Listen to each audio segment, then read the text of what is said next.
have faith, but not that much.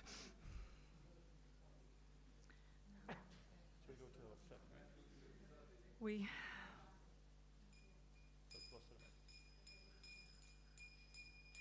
Namo Vishnu Padaya Krishna Prastaya Bhutale Srimate Bhakti Vedanta Swaminiti Namine Namo Vishnu Padaya Krishna Prastaya Bhutale Srimate Bhakti Vedanta Swaminiti Namine Namaste Saraswati Deve Gauravani Pracharine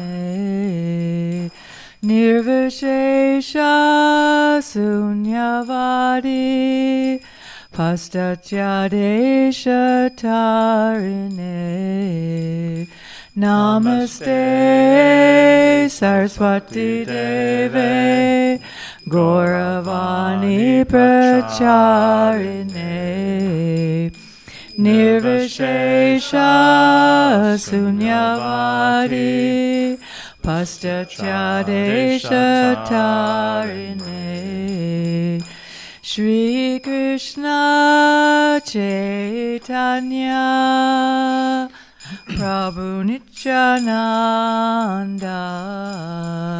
Shri Advaita Gadadhara Srivasadi Gaura Bhakta Vrinda Shri Krishna Chaitanya Prabhu Nityananda Shri Advaita Gadadhara Srivasadi Gaura Bhakta Vrinda Hare Krishna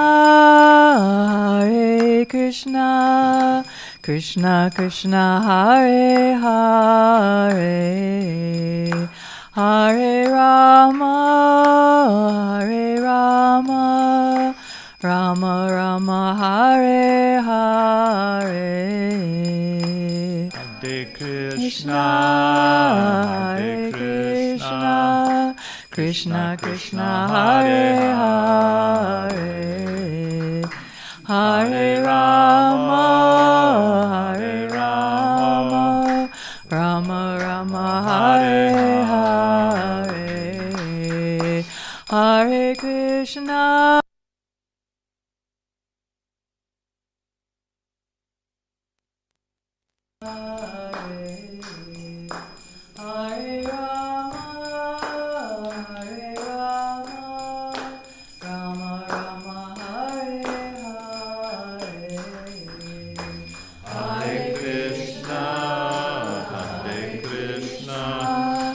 Krishna Krishna Hare Hare Hare Rama Hare Rama Rama Rama Hare Hare Krishna Krishna Krishna Hare Hare Hare Rama Rama Rama Hare Hare Hare Krishna Krishna Krishna Hare Hare Hare Rama Rama Rama Hare Hare Hare Krishna Krishna Krishna Hare Hare Hare Rama Rama Rama Hare Hare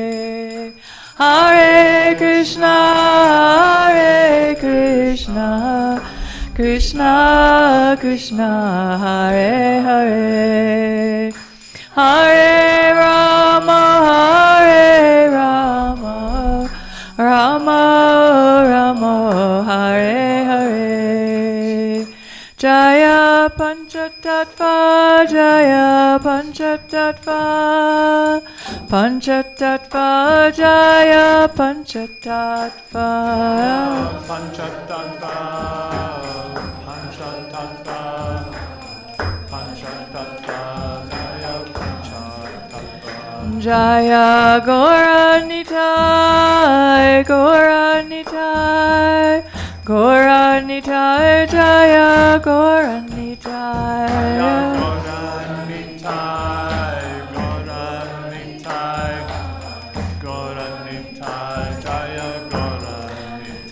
Jaya Prabhupada, Prabhupada, Prabhupada, Jaya Prabhupada.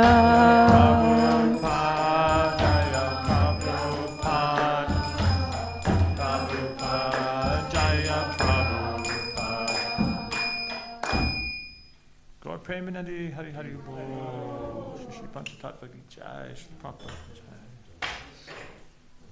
So we'd like to apologize for the little miscommunication, misunderstanding. Most of us were upstairs and we were supposed to be downstairs. So sometimes there's disconnects in communication. And we'd like to talk a little bit tonight about ways we can improve our relationships by elevating our communication to a little bit higher levels of the mode of goodness. And some things which are actually very simple, but if you can understand them, they can greatly assist in relationships. And one thing we discussed a little bit about the other night was the importance of having a positive view of those in our lives. And Ananta Prabhu, he came up with this phrase last night, which I really appreciated. He was saying how from last night he just was getting energized by gratitude.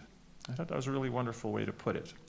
Getting energized by gratitude. And I was thinking, wow, we should bottle that and sell that like they sell, these Red Bull energy drinks. So energy is, we're all looking to get energized. And gratitude can give us a type of energy. And we view the world, and we can view the world in one of three ways. We can either take everything around us for granted and not think about it all. We can view it, and we can find all the things wrong. I can scan the environment, and I could probably find something, somebody knocked a hole in the wall over there, right? And I could keep scanning the environment to find many things that are wrong. And sometimes that's advantageous. If we want to improve things, I can find things that need to be improved. However, if we get obsessed with finding things that are wrong, not to improve the situation, but just to find fault, it's not a very pleasurable state of consciousness. So we can take it for granted, we can scan to find faults, or we can scan our environment to appreciate what Krishna has given us. So we have a beautiful temple here that's by the mercy of Srila Prabhupada. He's inspired devotees to get this temple here, to have these deities installed. There's pujaris to worship the deities every day. People are making flower garlands and flower vases. Someone's cleaning the temple, cooking for the deities. Devotees are going out and book distribution and spreading the glories of Krishna consciousness. People are cooking for the devotees. There's so much going on here that we can be thankful for and appreciative. And if we can have that vision, it gives us a kind of energy. And another thing we can do, which also is very energizing, not only for ourselves, but for others, is to express that gratitude towards others. So I'm going to ask everyone, if you can pair up with someone, if there's any couples here, you can pair up with your spouse, you can pair up with a friend. I'm going to ask everyone if you can just tell your friend or a spouse or partner something that you appreciate about them, something that inspires you, something that's helped you in your life. And it's important to say what that was and say how it adds value to your life. How what they did or said adds value to your life. So just take a minute and you can each share something like that. There's that girl back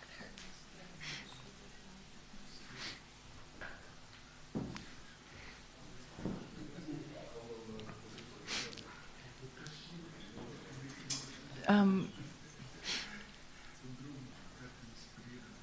You can.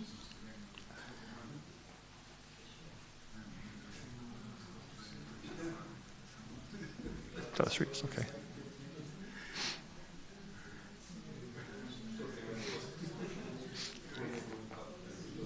I appreciate that you try to be innovative in finding ways to make a difference. Thank you. It adds value to my life because it gets me thinking. I really appreciate the class this morning. It was like really good, like Krishna power doing it. Adds value to my life I got inspired by it. Thank you. It was really good. So, want to explain about emotional bank accounts? Yeah. Are they done? Maybe not. So did everyone have a chance to share? Not quite. Okay, you guys are into it. Yep. Give you another minute or two.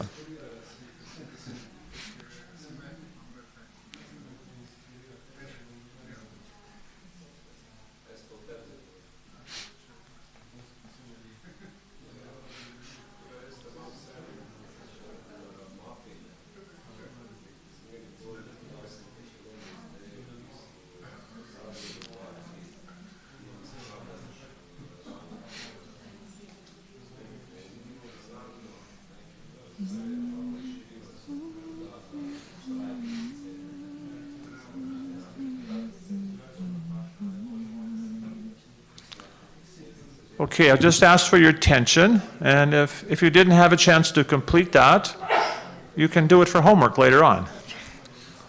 And so can someone share how it felt to receive that appreciation of gratitude? How did it make you feel? Can anyone share? Touching. Anyone else want to share? Should I bring out the Kleenex?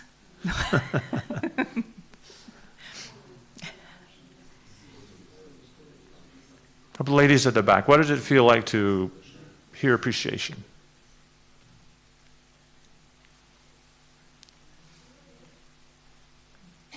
Govinda Priya. She feels appreciated. Appreciated. Good. Okay. And appreciation, it's when you feel appreciated for doing something, that actually gives you energy to want to do that more. We have one god sister. She taught a Sunday school for several years in our community. And after several years, she realized not one parent had ever said, "Thank you, thanks for doing that," after almost 2 years. And she said, just one day she just realized she just felt completely disempowered, that no one expressed any thanks or appreciation. So it is actually really important to express these kind of things, because there's so many people who are adding value to our lives in different ways by doing service for us directly or indirectly. And when we express that gratitude or appreciation, it's actually empowering for them. And also, as Ananta Prabhu was saying, we also get a kind of energy from realizing we have that gratitude for others. And another benefit of doing that is we develop what you can call emotional bank account. So let's say you have 100,000 euros in your bank account. And if you take out 100 euros compared to 100,000, the drop in the amount is very minimal. If you have 1,000 euros in your bank account, let's say you have 100 euros in your bank account, and you draw out 50, all of a sudden that's very noticeable. That's quite a significant drop. So when we have an attitude of gratitude towards our friends and our community members, our spouses, when we have that healthy wealth of gratitude, if there is some inevitable negative exchange, in the greater picture, it's not that noticeable. When we either take things for granted or we have that attitude of scanning for faults in others, our emotional bank account of gratitude is going to be quite a bit smaller. So when the inevitable negative exchange comes, it becomes much more noticeable and much more prominent. And that's why sometimes in close relationships, we tend to get frustrated, disturbed, or angry with people we actually love. Because it's somehow, it becomes very prominent when we haven't been cultivating those kind of positive interactions. So we'd like to look at some ways we can increase that positivity and the positive vision, and also some things we can do to avoid negative interactions and to correct negative interactions, to turn negatives into positive. So, before we start on discussing positive communication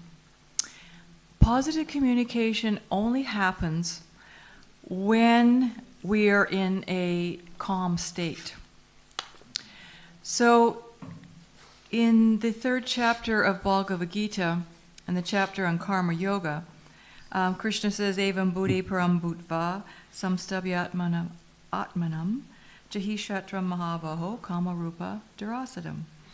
That knowing ourselves to be transcendental to the material senses, mind, and intelligence, one should control one's lower self by the higher self, and thus by spiritual strength regulate this insatiable enemy known as lust. So lust is a very broad topic. It really boils down to, it's all about me. So when we're having very often communication, we need to explain something about us, but it has to be done in such a way that it isn't hurtful to the other person, and the other person is able to hear it. And in order to communicate in a mode of goodness way, we have to understand how our emotions work and how we're going to regulate them. How are we going to stay in our higher self? So there is one neuroscientist, his name is Dan Siegel, and if you Google hand model of the brain, you will come up with this very simple way in which the brain works. And it's very important for transcendentalists because we need to know how to regulate our lower self with our higher self. That's the goal of yoga. So he uses a hand model like this. If this is your brain, this here is my brain stem, and coming up, and this lower part of my brain, its function is to keep me safe. And this thumb here, it's my amygdala. Your amygdala is just this little part in your brain that remembers everything hurtful, emotional or physical, and it stores it there. Now that's very useful because if you get too close to a flame, someone comes too close with the ghee lamp, you're just going to immediately go like that. It takes a third of a second and you've saved your hand from being burnt. It's necessary for survival.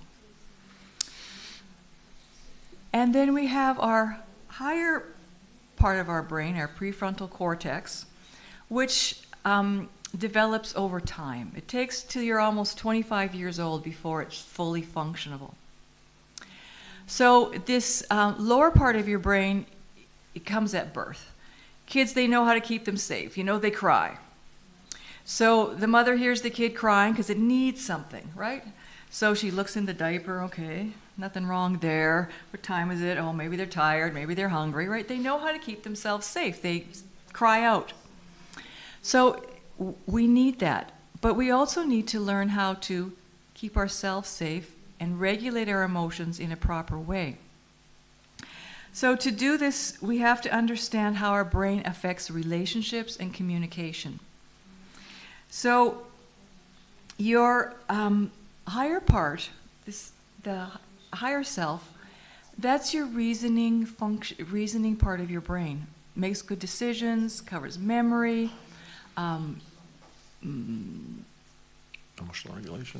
emotional regulation. So many things is done by your prefrontal cortex. Now, that's where we connect. When we're using our prefrontal cortex, we can connect with others, we can connect with our spiritual processes, we can connect with God. The two don't function at the same time. So whenever we become emotionally flooded, we get too upset about something, we panic, we're upset what somebody said.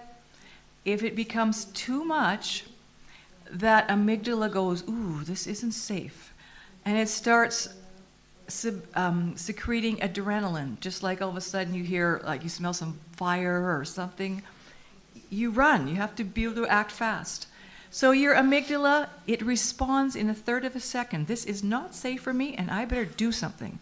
So that's why sometimes we lash out at someone. We say something not very beneficial. And when that happens, our body secretes adrenaline and it floods our higher self and it flips it out of access. So when our lower self is highly functioning, our higher self cannot function. It's just the way your body works. So that means if you want to have a good conversation with someone or you want to be able to communicate, you have to be able to access your higher self. So whenever we feel our emotions too strong, painful experiences, whatever, trying to keep ourselves safe and protected, we need to do something to calm ourselves. So we each have different ways in which we've learned to keep ourselves calm. Mostly, a good place to start is a deep breath. Just relaxes you. If you're very upset, it's going to take more than a few deep breaths. You might have to go for a walk, you might have to sing at the top of your lungs, you might have to go chant japa for 20 minutes, something so that you can calm yourself. And if you're very emotionally flooded, you are not going to be able to get your reasoning part of your brain functioning in less than 20 minutes. It can take longer, but it can't happen in less than 20 minutes. Your body doesn't work like that. So there's no point being hard on yourself and hard on others. If you see you're having a heated argument, it's time to take a break. Now, that's hard to ask for when you're escalated.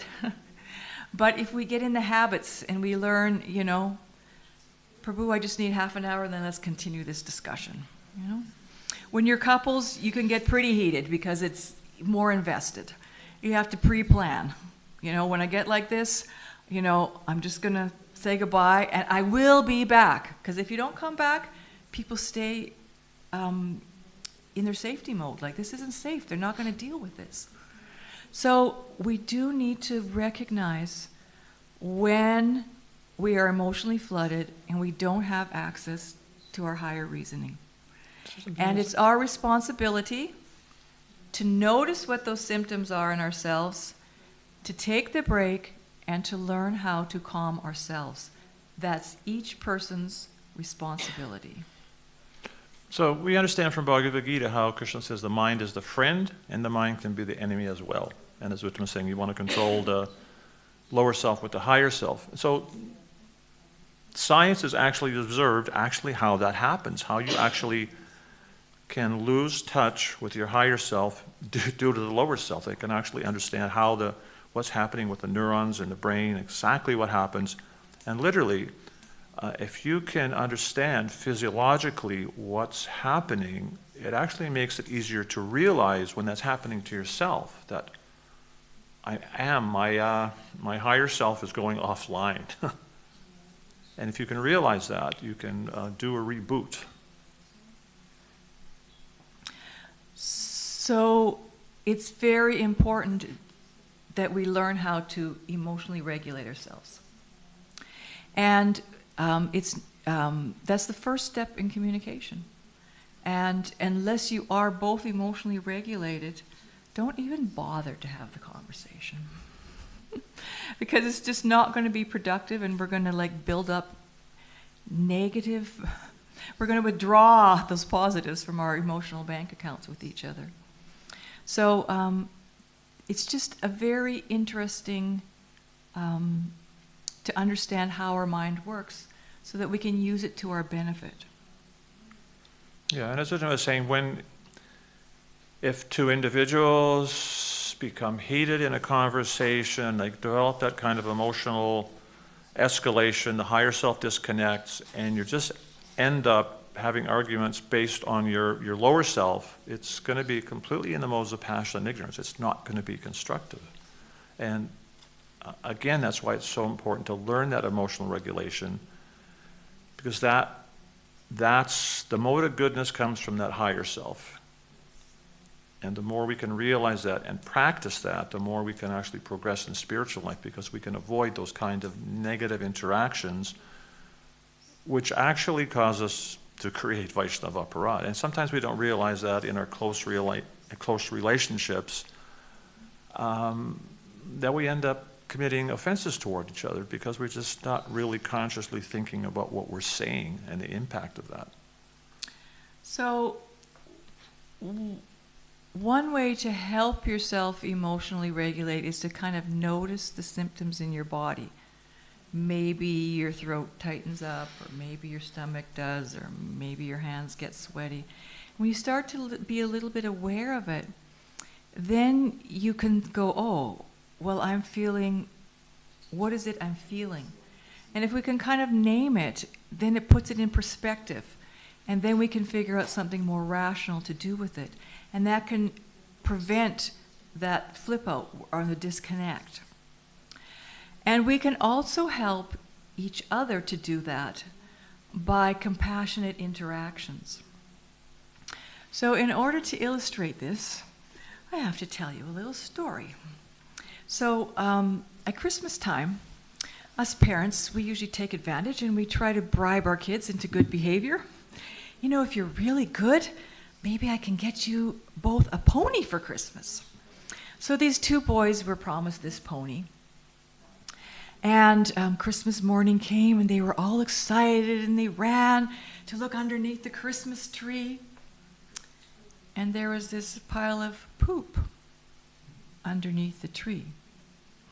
So the younger boy thought, okay, I guess we were just bad. We just got the poop. Might as well go back to bed. This is going to be a lousy Christmas. And the older brother said, well, wait a minute. How did this get here? There's got to be a pony outside. And sure enough, they ran outside, and there's the pony. So the moral of the story is, in life, sometimes you or your partner may get a little emotionally escalated, lose touch with your higher self, and begin to speak some things from your lower self, and it's literally like throwing horse manure at your spouse or friend. And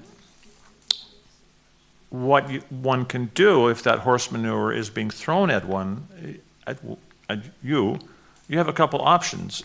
One option is you can just enter into that same lower mode and just disconnect with your higher self and start just throwing the horse manure back. And that's called defensiveness. I mean, defensive. And generally that just ends up in futile arguments. Or, as Uttam was saying, you can try to develop a little bit of compassion. And the way that would manifest is you would realize, okay, they have a pony. They have a pony, which is actually some unmet need. Something was concerning them, something they were disturbed about that didn't happen. And if you can identify that, if you can help them identify that and what they're feeling, it can help them to reconnect with their higher self. So what you're doing is just offering a little bit of empathy That empathy is very healing. It helps them de-escalate. And then once they're de-escalated, at that point you can try to find some workable solution to whatever caused the escalation. So one way something like that might manifest is, let's give an example. Let's say she's at home with the kids. She had some dinner planned for the family, and I was completely absorbed at work, lost track of time, and let's say I just worked 2 hours late, and I came home, and I opened the door, and this is how I was greeted. You're never home on time. So I could just react back on the same platform. I could disconnect with my higher self, and I could just throw that horse manure back at her and say something like, why don't you appreciate me? I'm working so hard to provide for the family. I come home, you just dump on me this horse manure. I slam the door and go sleep in the garage, and the whole night's ruined. Or we could try to maybe somehow elevate that conversation a little more to the mode of goodness. So, same scenario. I come home late, I open the door. You're never home on time. So the horse manure, it's flying at me, let's say 60 kilometers an hour. And also I have 1/3 of a second to either just react from the lower modes or to switch myself into a higher mode. So that's not easy. It's flying at me. So I can at least take a little breath, and I can try to find her pony. I can say something like, oh, I guess I'm seeing that you're really upset. I'm guessing that maybe I just messed up some plans you had to do with the family tonight. Yeah, the girls made this fancy dessert and they wanted you to share it with us. Okay, and then so she's cooled down, and then once she's kind of de-escalated, then I can say, well, I'm really sorry. Maybe I can take you all out to dinner tomorrow night to Govinda's or something. And so empathy is something that's very, very healing and powerful. Just like Rupa Goswami, he gives that recommendation of revealing your mind in confidence and hearing in confidence. And why is that such a powerful spiritual dynamic? Because it's an emotional exchange of empathy, understanding your friend or spouse, and it has a very healing effect. So in this kind of exchange where you're trying to find the need of your partner when they're you're trying to find their pony, it's like extending an olive branch of empathy. And that helps them to reconnect with their higher self. And it's not easy. I mean, sometimes it's going to be very hard to know why your friend or partner is kind of escalated. But even the fact you could say something like, I'm guessing that you're feeling, you don't have to nail it exactly. You can say, I'm guessing that you're feeling, and make an attempt to try to name what you think they're feeling and experiencing and what happened. That shows that I care about you and I care about your world. Instead of, why did you do that to me, and just get negative back. So it's a very small skill, somewhat difficult to practice in the heat of the moment, but if you can remember, you just have to make that attempt to try to understand what they're feeling or needing. So, say you came home for dinner, and you brought with you 6 brahmacharis from the temple, because you thought, you met them on Harinam, and you thought it would be nice to bring them home. Your wife's already cooking dinner, and she just made a little something for the 2 of you. And you open the door and you say, dear, look who I brought home, all these brahmacharis. And she's not even turning around. She's got a little smoke coming out her ears, and she's not even looking at you. What's her pony? What's her need? I know. I know.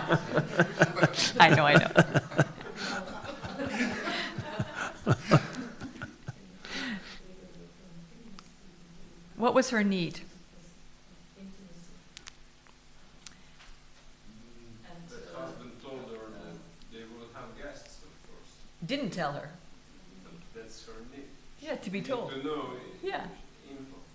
Oh, you would have wished I gave you a little warning because you're worried about serving them nicely or something. Yeah, that's her need. Just some advance notice, right? But But just the fact that he could say that, oh, you're really upset that I didn't give you advance notice, you can go, yeah, I am. And then you can don't worry, I also bought 3 pizzas from, wherever it is, right? Or whatever, So just being able to acknowledge the need of the other person can calm them. Just like even being able to acknowledge the need of ourselves can calm ourselves.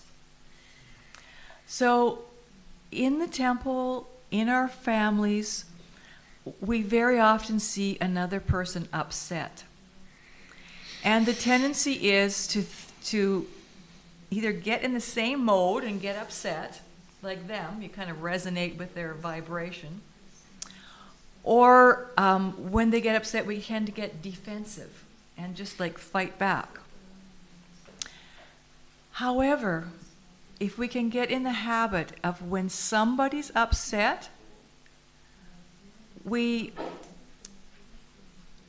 stay in our higher self long enough that with compassion we can say, oh, I'm guessing you must need. Just like reach out and see what it is they need. And you can be surprised how quickly a person can, just relax, realize what it is, and be able to respond well. And it's so much lessens negative interactions. Because people respond with their best behavior whenever they can. If a person is not responding with their best behavior, it's because they can't. It's because they're in this state and they are unable to access their higher self. So it's like that we kind of understand it with children, like a child's misbehaving because he can't behave. They're too hungry, they're too tired, somebody hurt their feelings. So we have to help them calm so that they can behave. So we're not any different as adults. Whenever we're giving a negative response, it's because we're really bothered by something and we have a need. And when another person can help us compassionately find that need, it is so soothing, and we're so grateful to that other person. Got another example? I was just going to say, and defensiveness,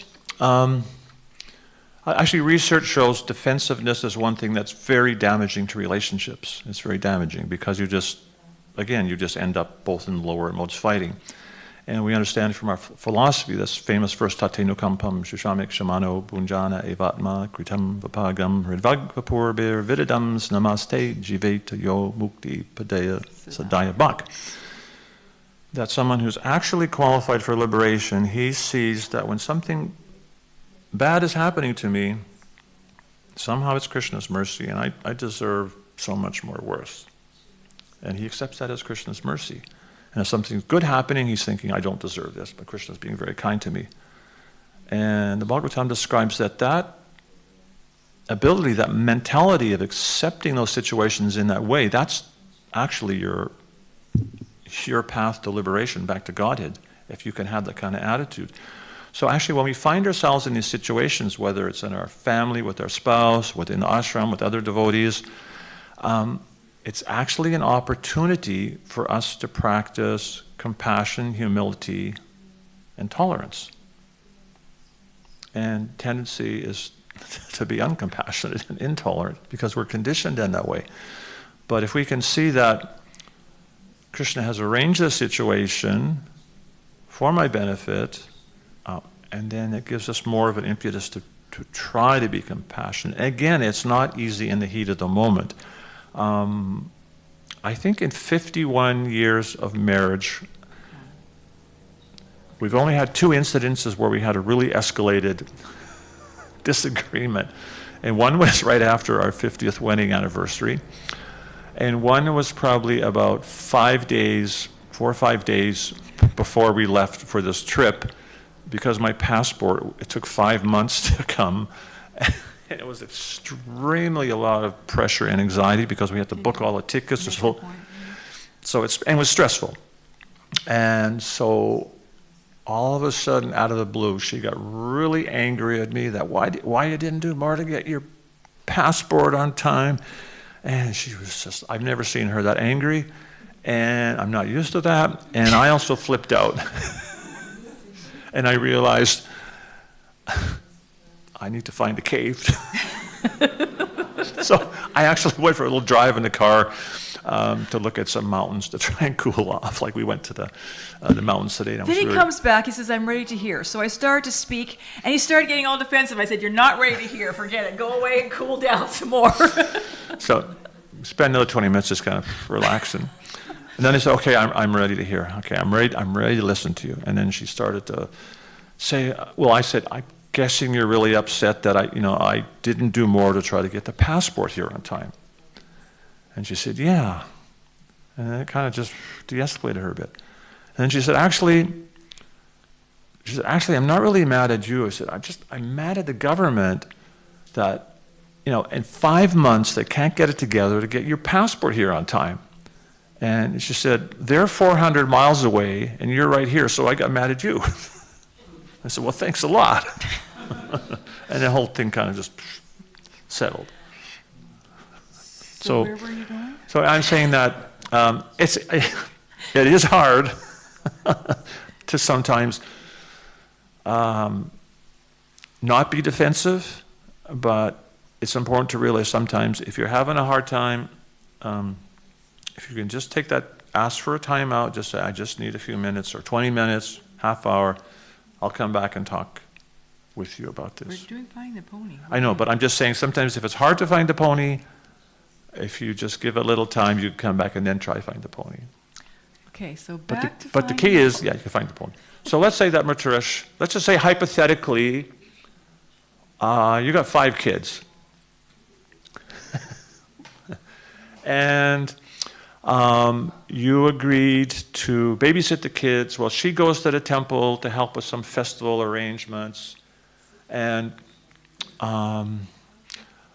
she comes home, and to her surprise, you're sleeping on the couch, there's Lego everywhere, all the kids' toys are like, a whole house is scattered with toys.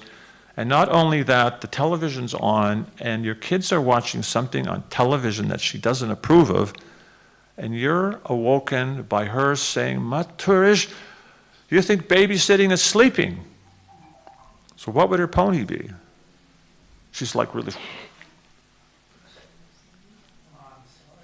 No, that's not step one. That can come later. Step one is you have to find your pony. Actually, apology doesn't work because she's not going to hear any apologies. Because she's a little... Yeah, excuses. You're sorry, huh? Well, what?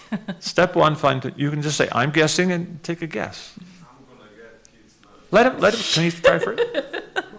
Let him try it. Let him try. I'm guessing that you were feeling... Look at her eyes, maybe you can tell, I guess.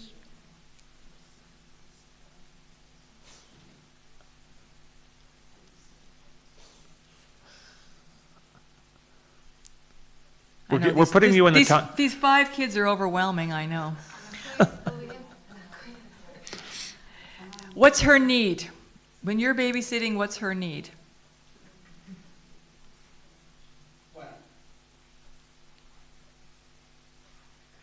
When you're babysitting, what does she need you to do? Yes, to look after the kids, not to sleep. So you could say something like, I guess you're upset that I didn't watch the kids well and they're watching something you don't like and you would appreciate, that our kids get better, So it's just acknowledging that the person, she's worried about the kids, She's not so much upset that you're sleeping. She's worried about the kids, right? Yeah. It seems hard, but if you make the effort, Krishna will help you. And if you make that effort, sometimes you can very visibly see the result. I remember one time our grandson, he was playing with this other girl, they were like 4 or 5 years old. Sunday feast they're playing. Our daughter's trying to put him in the car after the feast. He's totally flipping out, angry, shouting. And I knew what had happened, so I stuck my head in the car and I said, hey, Giri, I said, you really like playing with Narangi, don't you? And you wanted to stay and just hang out with her. He said, yeah. And just like, He was screaming It a was minute just ago. a relief for him to feel understood, and it just helped him settle down. So if we can realize that, if we can connect with the other person emotionally by trying to understand their need, they feel cared for, and that helps the de-escalation. And generally, actually research shows this, that what couples are generally fighting about, or even friends, often a lot of times, what turns a issue or a challenge into a big argument, it's the fact that we don't feel understood. And we don't feel understood, especially in close relationships, we don't feel cared for and we don't feel loved. And ultimately, that's what we want in bhakti-yoga. We want loving relationships with all the Vaishnavas. So by trying to do that, it helps us to move to more of a bhakti platform, to solve these kind of a challenge on the platform of bhakti by extending compassion and understanding. So, say one morning, you two are coming to the temple, and Ananta opens the door to the temple room, and he sees all the lights on. And it was your job to turn them all off the night before. And he, yells at you, "You're such a fool! You don't ever remember to turn off the lights. It's such a simple thing." What's his pony? I'm sure Ananta wouldn't do that, but yeah. I'm sorry, I don't know your name, but.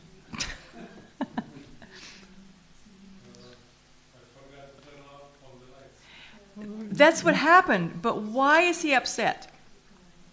Because he told me and I forgot. Maybe, Probably more than that. It's Especially probably, consider how much electricity has gone up in price. Well,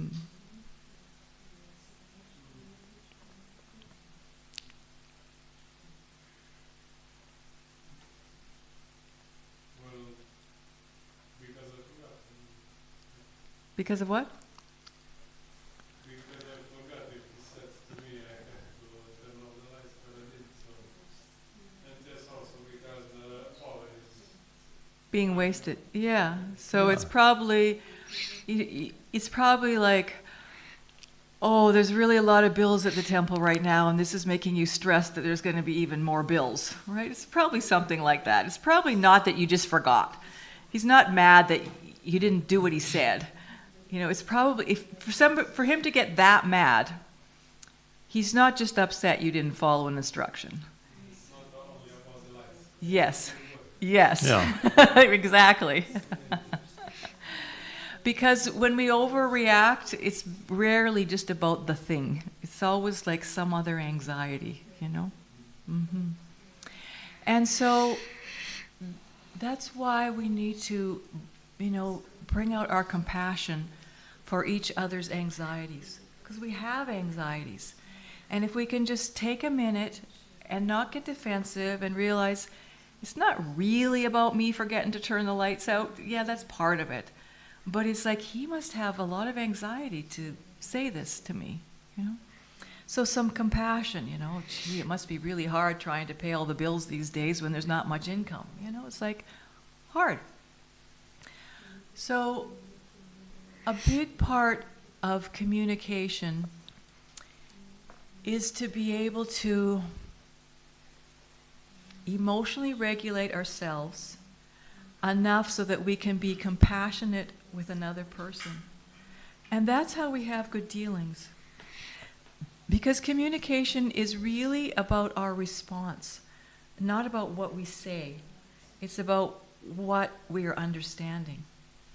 So when we communicate with someone, it's for understanding, not just for responding or getting what we need. That's why it's actually really, really hard to listen. Because listening, half the time we're listening just to be able to respond and give our part. But if we want to have good relationships with other people, we need to actually listen. That's really communication. And see what their need is, what their view is, how they're feeling. And by doing that, you learn more about that person. And it also miraculously enables that person to figure out their own needs. Because, like, I don't remember, I was getting a little bit upset at home when I was spewing something out. Not at him, just like, and he said something to me. I don't remember, oh, you must be feeling stressed about whatever. And I just thought, oh, I didn't even know quite why I was upset. I realized there was just so many things underneath that just made me respond to some little thing, overreact to some little thing. And just by him saying, oh, you must be stressed about something, or I think he said, oh, do you need help with something like that, it just calmed me down enough to be able to figure it out for myself. So part of communication is to help each other be able to understand themselves, and in the process, we also understand them better. And the more you know about someone, the more you can have affectionate dealings. Just like the more we know about Krishna, the more we understand about him, the more we love him. So the more we can understand about each other and their inner landscape, like how they're feeling about things, we develop much closer, deeper relationships. And that's what we all need. That's why we're here. We come to Krishna consciousness because we want meaningful connection. And that we began by talking about gratitude. So gratitude is a way, and especially realizing the gratitude we have and expressing it verbally to those around us, that increases our, the value of our emotional state, of our emotional bank account. And this example, like finding the need of a person when they're escalated, helping them find their pony, it's called a repair attempt. So sometimes there's a withdrawal happening, but it helps to repair that so that it moves it back into the negative can actually become a deposit because we repair that situation. And actually, as we work through those things, whether it's as couples or as friends, it actually increases our sense of trust and our relationship or our sense of community, because we see how, well, we worked through that. We solved that problem together, and it helps to actually increase our the bonds of our friendship and love for each other. And like we think, why are there difficult people? Why is my wife so difficult? Why is this person difficult? So that we can learn. I'm just trying to get you to become a pure devotee, Prabhu. Yeah, it gives us opportunities to practice. As Krishna says, or Prabhupada says in the Bhagavad Gita, how the modes of material nature are present in all activities. However, by practicing the mode of goodness, one can come to the mode of goodness. And he actually says that devotional service begins in the mode of goodness. That's a really high platform. So it's like a real small but important key to Krishna consciousness is just in that one purport in the 14th chapter, that how we can learn to see that the modes of material nature are manifesting in all our activities, but we actually have a choice to try to bring them towards the mode of goodness. And there's practical things we can do that we can practice that can help us to turn all our relationships more to the mode of goodness. Mm-hmm. So, repair can be done by any person at any time. Sometimes we're just in a state where we fling in the horse manure, and the other person can be compassionate and try to repair by finding our need and finding our pony. Or we can be a little bit irritated about something, but we can request what we need instead of complaining. And that way we can also repair the situation. So Ananta could have opened the temple room door, and he could have said to, when he sees all the lights on, he could have said to Prabhu, "Oh, if you could try to remember to make sure the lights were out, it's going to really help, the power bill."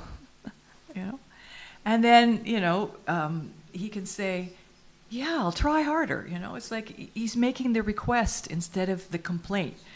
you never shut off all the lights. You always forget to do everything I tell you. It doesn't make for good communication. So those things need to be done, and we need to communicate things.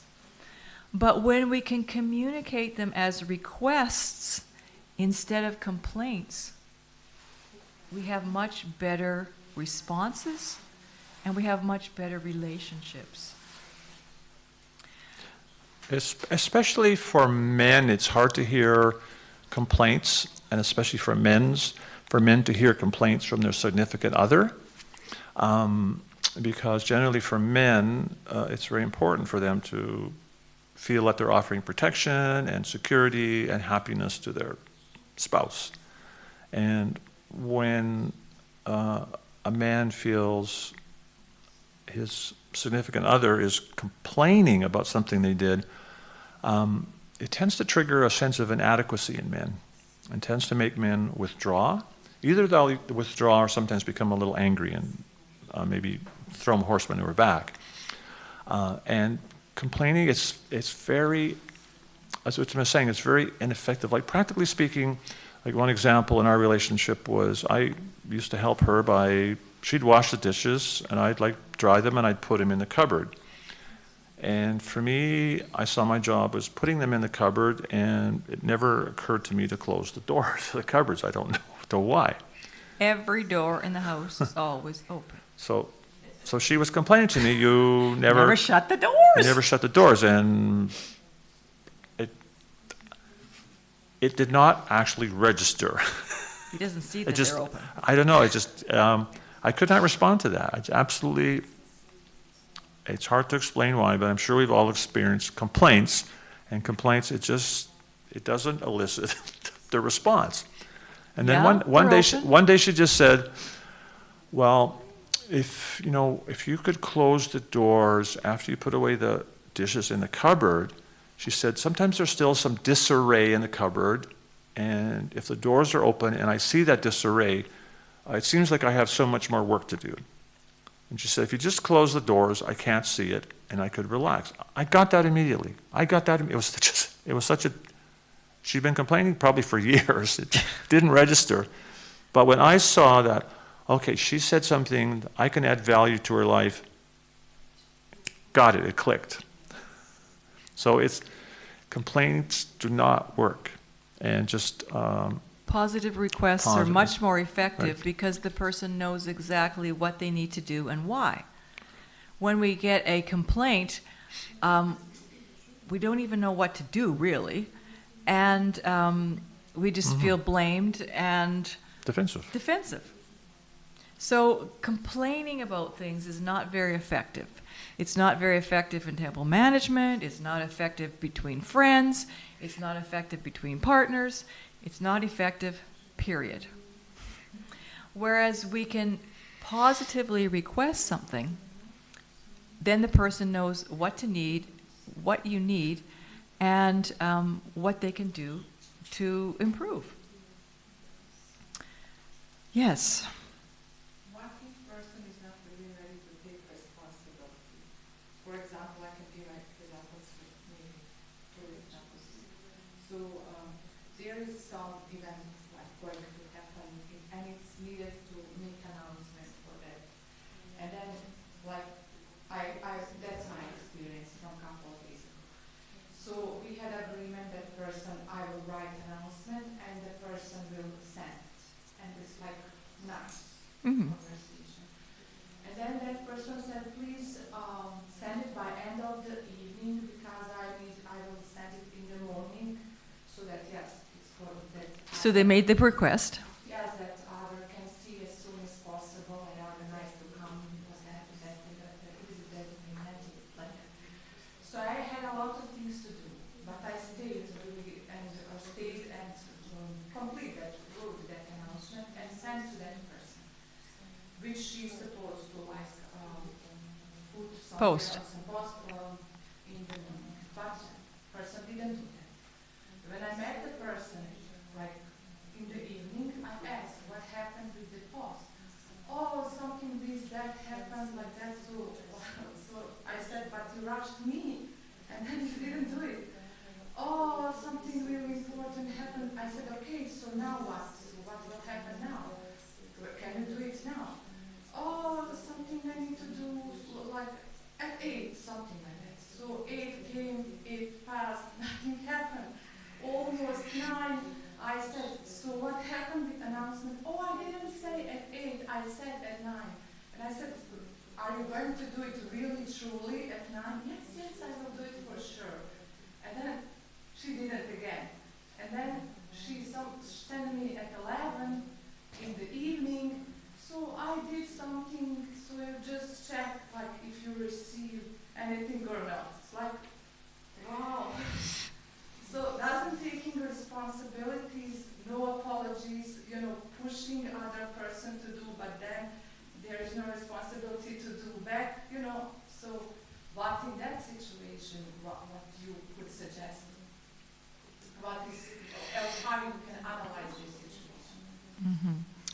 So in that situation, it's become more complex because you've requested and then it didn't happen. That's what you're saying. So with requests, just to mention, so first was agreement together. Yeah. And that person requested to me, I did it, but Yeah. she didn't do her part. Yeah. Mm-hmm. So that's a more complicated interaction. It's not like straightforward. And you got some avoidance, which was actually a little bit defensiveness. It was excuses, right? So sometimes in those situations, like you were polite and you just kept requesting and requesting until it finally happened. And that's probably the best you can do. Then, after that, sometimes we can go back and, what's the word, redo? Process a negative interaction. Process, yeah. So then sometimes in that situation, you might want to have a conversation with the person. And maybe even start with trying to find their pony. Like when we had this interaction over sending out the post, I felt like I was pressuring you, or whatever it is you were feeling, and I was wondering if there's something that we could do better in the future. Do you have any ideas? And so in that way, we try to repair. That's also a repair attempt. We try to repair the negative interaction by going again and processing it, so that we don't have to keep it in our hearts. Now, of course, we can only do so much, and the other person has to be willing to, also interact positively. But the quicker we can repair our negative exchanges, the better. Because if you can go and repair it, you wouldn't even be bringing it up right now. You would have forgotten all about it. But because it hasn't been repaired, it's still there in your mind. Like, what could I do better? This was kind of annoying. I got pushed. She didn't do hers. It's still, circulating in your mind. So the other night we were explaining about a feedback wheel where we can say, when this happened, I felt this, and what I need is, so that we can repair our exchanges in a better way. So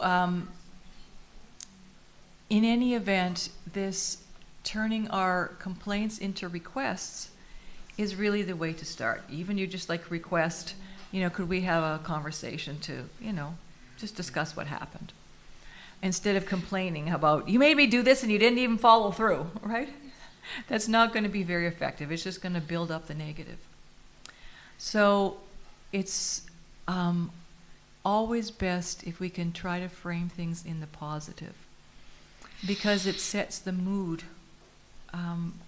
for a possible positive outcome.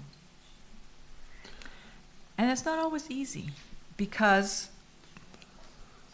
we can't always regulate our emotions to do it. So when our emotions are not regulated, and maybe we're starting to head to this, state where our higher self is not online, In Canada, we have this gray tape. It's really sticky. It's kind of like wide like this. It comes in these big rolls. Duct tape. It's called duct tape. Just imagine the duct tape right here. And until you're like this, don't say anything. Because it's going to be negative, right? If we can't, what did Bambi say? My mother told me if I can't say anything nice, don't say anything at all, right? So it is like that. We need to keep our interactions in the mode of goodness, with respect for others, and on the spiritual platform. And sometimes in close relationships, different kinds of negative actions, negative interactions occur, and they tend to reoccur and reoccur and reoccur, and it becomes almost like a norm in a relationship, and literally that becomes like conditioned life. When we just become conditioned to having negative interactions and just thinking that's how life just goes on, and I think Krishna expects more of us than that.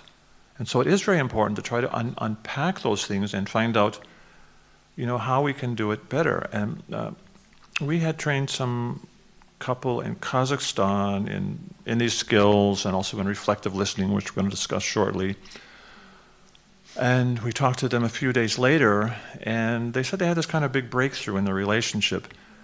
And she was explaining how they'd been married 30 years, and very, very frequently, she would get home before her husband. She'd be cooking in the kitchen, and for years, he was coming home and saying, Hi, what are you doing? And so she said after a while... For Pete's sake, I'm cooking. What do you think I'm doing? So that's how she responded. She said that, it just started to annoy her, and then she just completely started snapping at him every time he said that. How could you be so stupid? Can't you see what I'm doing? And then he would get upset and walk out of the room, and the whole night would just be like really tense and ruined. So after we taught them about unpacking the regrettable incident and learning to communicate and understand and repair the incident. She said he came in one day and the same thing happened, and they just kind of caught themselves and they said, okay, let's talk about this later tonight and just try to understand why this is happening. And so she said they had this discussion, and she kind of realized, well, she's kind of stressed when she comes home from work. And in a discussion, it came out that he realized that as a child, he was very, very frequently left at home alone. And it kind of left him with this need to feel like a connection. So when he came home, his sticking his head in the kitchen door and saying, what are you doing? It was actually an attempt to make some kind of meaningful connection with her, which she couldn't respond to properly because she'd heard it so many times and not understood what he was trying to do, and she had the stress. And it just turned into this whole negative interaction. And they said simply understanding that, it changed the whole dynamics. And so instead of snapping, she would just give him a hug or something and say, oh, do you want to help cook? And Connect. They connected. They learned how to repair that situation. So frequently in relationships, there's things going on in the background, little ponies that we haven't really figured out even ourselves that are kind of sabotaging our interactions. So sometimes, trying to understand what's going on in the background in our interactions, especially with our close friends and spouses, can greatly help avoid those kind of negative interactions which sabotage relationships.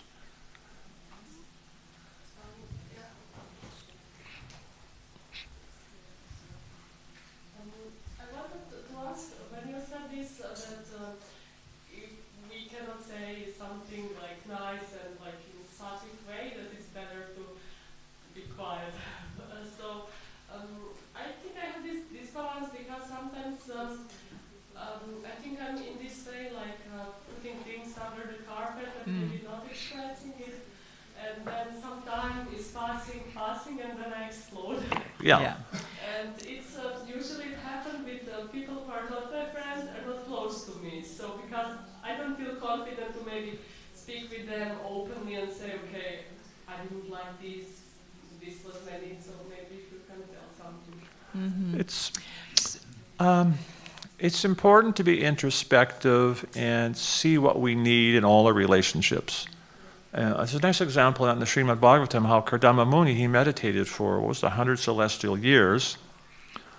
And Lord Vishnu appeared to him on the back of Garuda and offered him any benediction. And he said, my dear Lord, I think I need a wife of like disposition. Now all the brahmacharis were going, God appeared before you and that's what you're asking for? Come on, Prabhu. But Prabhupada described that he knew what he needed for a spiritual evolution. So it's important that we be a little introspective and see what we need, in our different relationships, and find ways to constructively express that, and especially in a way that those we're speaking to can hear it. And I should say sometimes it's hard. Maybe you're not used to doing that. Maybe you're more introverted. But it is important for our spiritual evolution, because we need to be peaceful to advance in Krishna consciousness. And that's the purpose of Varnashram, is to situate everyone in a position according to the nature so they can be peaceful. And that takes some introspection to figure out, where are you supposed to fit? And what do you need in that position? So it sometimes takes some self-reflection, and then having that confidence to be able to say what you need. Before you, as you say, if you suppress it, eventually it builds up. So just to learn to do that. It's very true what you're saying when we tend to be avoiders.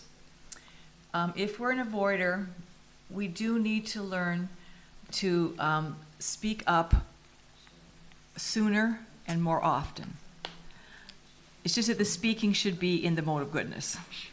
Not, when I say duct tape, that's for when you really can't say anything positively and it probably won't have a good effect. It doesn't mean we should never say anything. It just means we need to make that requests instead of the complaints, right? And it is a little different when you're on one side of the spectrum than the other. So if you're an avoidant, you need to learn to speak up more often.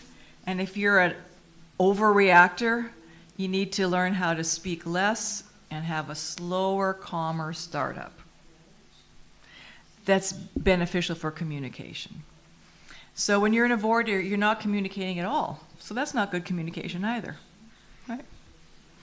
And when we're too escalated or too emotionally over-responsive, we do need to learn how to calm down and say things with a softer startup and just start to broach the subject more calmly and make those, requests. And also it's important to understand that we're making requests, not demands of our friend or spouse or whatever. And so if you can make that request with the understanding that it's up to them whether or not they can meet our request. But by saying it, as Uttama said, with a slow startup, saying it with compassion, and also especially with close friends or with your spouse, if you can say, if you can do that, it would add value to my life by whatever, how you can describe that. Because ultimately we want to have relationships of bhakti where we are adding value to each other's lives. I just don't want to give someone just a to-do list, a close friend, or I'm not going to just give her some, do 100 things for me. But if I can say, if you can do that, it would make me feel less stressed. Or if you could do this, it would really help me do other things I have to do. So she can see that it's not just a to-do list, but it's a way she can reciprocate with me, in bhakti. So being able to say it constructively so the other person can hear it, they can see how they can add value to your life, and also understanding that either maybe they not be able to do it, or they'll be willing to negotiate some different time they can do it, or how they could do it in a different way. So it opens up either a solution or a dialogue to work towards it. Because just like some people say, well, why doesn't Krishna just give us love of God? Because it has to be voluntary, right? It's not love if we don't choose to love God. So it's the same in our devotional life. Prabhupada always emphasized that devotional service is voluntary. So we have to be careful, I think, in our devotional interactions, that we're not just ordering and demanding, that we actually have to nicely request things. And the person does have an option whether to do it or not. But if we can request it in such a way that we see that if the person does that, like my husband's saying, it gives me value, it gives some value to the temple, it improves the dynamics of the temple, people are probably if they can, they're probably very happy to help. And if they can't, they can say why, and,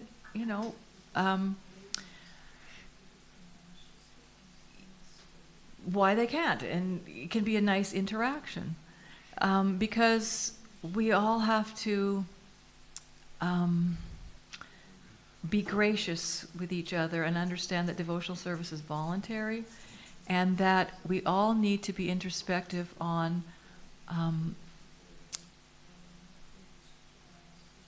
what helps me to serve the best. If we just take on so much devotional service that we're so fried that we leave the temple, we haven't been introspective enough to see how to balance our life.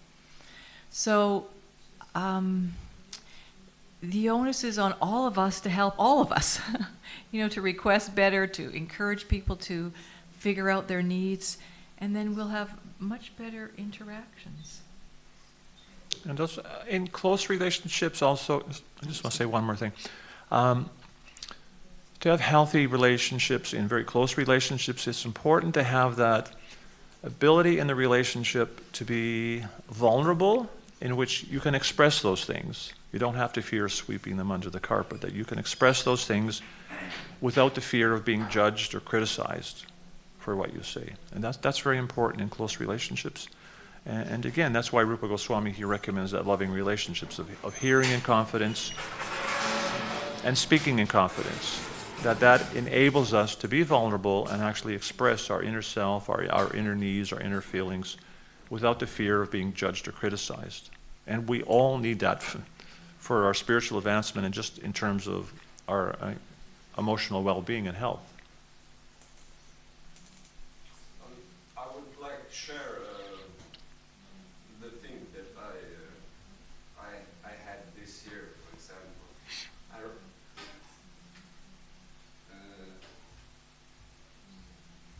Reading about serving devotees.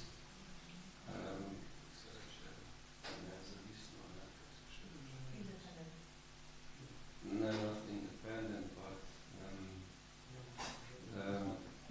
unselfish serving the devotees.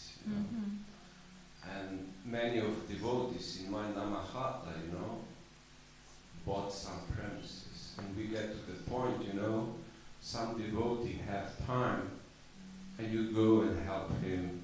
Or for example, I helped him several times, and he couldn't find the time, to help me. I was also building some wooden constructions and so on. And I really get intense, one time, second, third one, the fourth one. And then I figure out I had to have a discussion with myself because I'm becoming freaked out, Actually, I realize I want a deal with him, I wash your hands if you wash my hands. Then I start to think about this type of serving, unselfish way of serving, which means I give you help, and that's it. There is no connection, you must give me something back. I do it because... I'm happy to. Yes, and because I'm willing to help you. And maybe some other times I don't have time, or maybe I will decline him, And that's how I solve my complete confusion in head. And I want to ask the lady over here, your situation, how I would react in this situation. I would just do this, what she asked me, and that's it. I was willing to do an effort late at night, and with that I finished, no matter if she posted it or not. That's how my mind really calm. You did something what you were asked for, and that's it. I did it from my heart. But it depends. I want to ask you, was that a business situation? That's not business. That's what you said is task-oriented. I'm not person task-oriented. It's a higher purpose, as they mentioned, because there is a reason why these things need to be posted as soon as possible. Higher reason. That's why I really. She had responsibility. She had responsibility to see that it was posted. Yeah. So she did her part. Okay, but was that a professional environment, like working environment, or? It's actually very kind and nice person normally.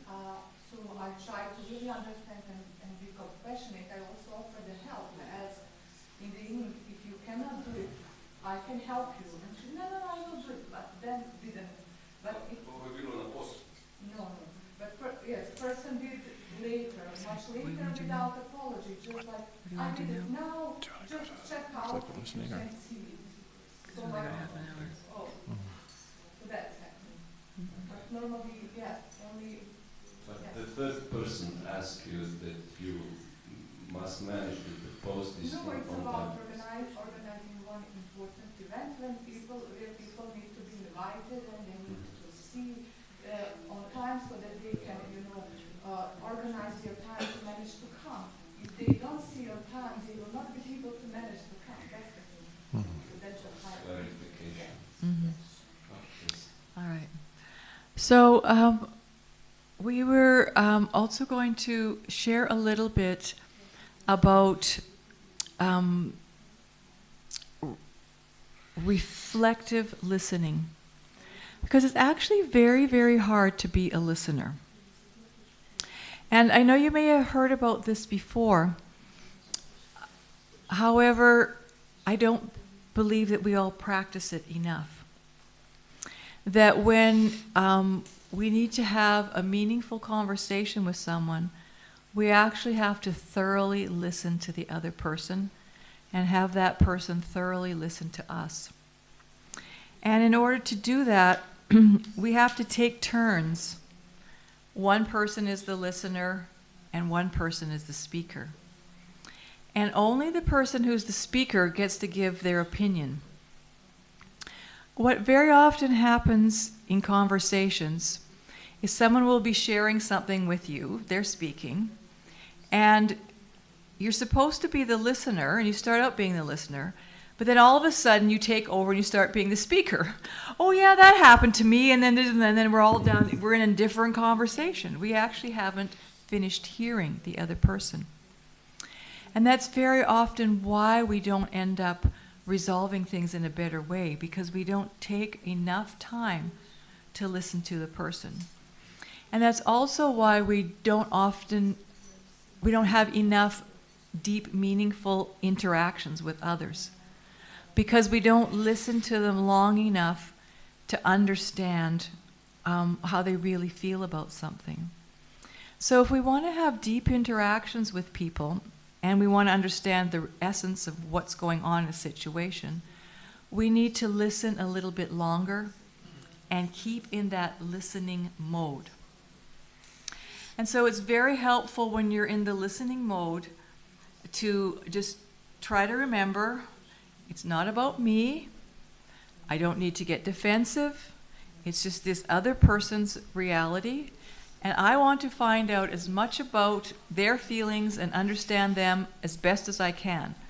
So in order to do that, I'm going to make sure that I understand what they're saying. I'm going to rephrase it and see, did I get that right? I'm also going to be curious and ask questions about, oh, why is that? And how did that happen? And like that. So we want to be curious. We want to reflect so they understand, we understand. And we want to try to bring out a deeper understanding in the person who's speaking. Because as I was saying, when we have a very good listener, that can help us to understand ourselves better. And when we can understand ourselves better, then we can see how to better advance in Krishna consciousness, how to process whatever we need to process, and how to fix our own problems. It's not that when we're talking to someone, the other person has to jump in and fix everything for us, because then we're we're always going to need somebody to do it. We have to advance and learn how to figure things out for ourselves and to understand our deeper feelings. So it's actually quite an art to be a good listener. And to be a good speaker is also a bit of an art, because we have to speak only about ourselves and our own internal thoughts. Because if we're saying, you always do this, and when you do that, it's about the other person. It has to be about ourselves. I'm feeling such and such when this happens, and you can say, maybe in this instant, when you did that, I felt, not you made me feel.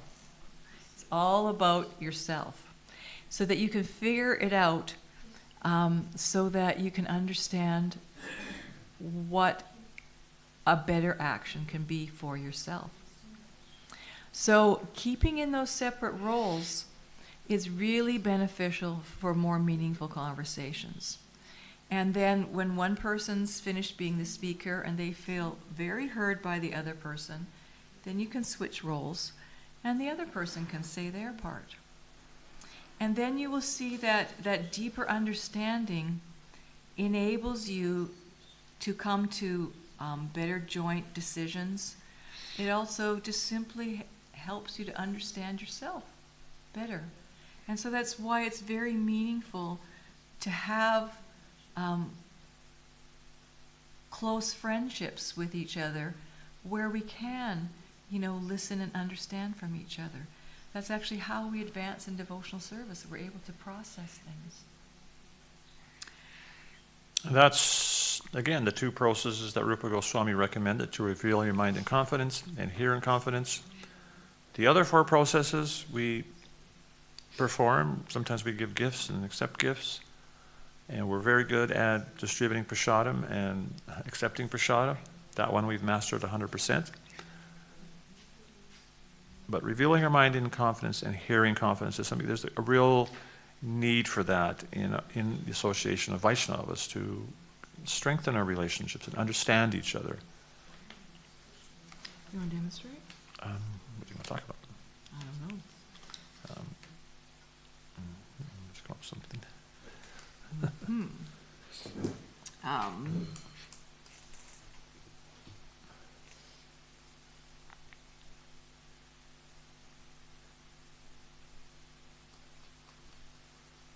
We're going to demonstrate. I just can't think of anything to talk about.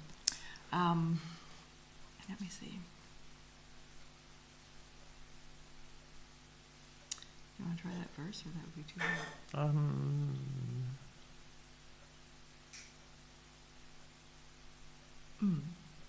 Okay. You're the speaker. All right. So I'm the speaker. I get the microphone. Only I get to speak.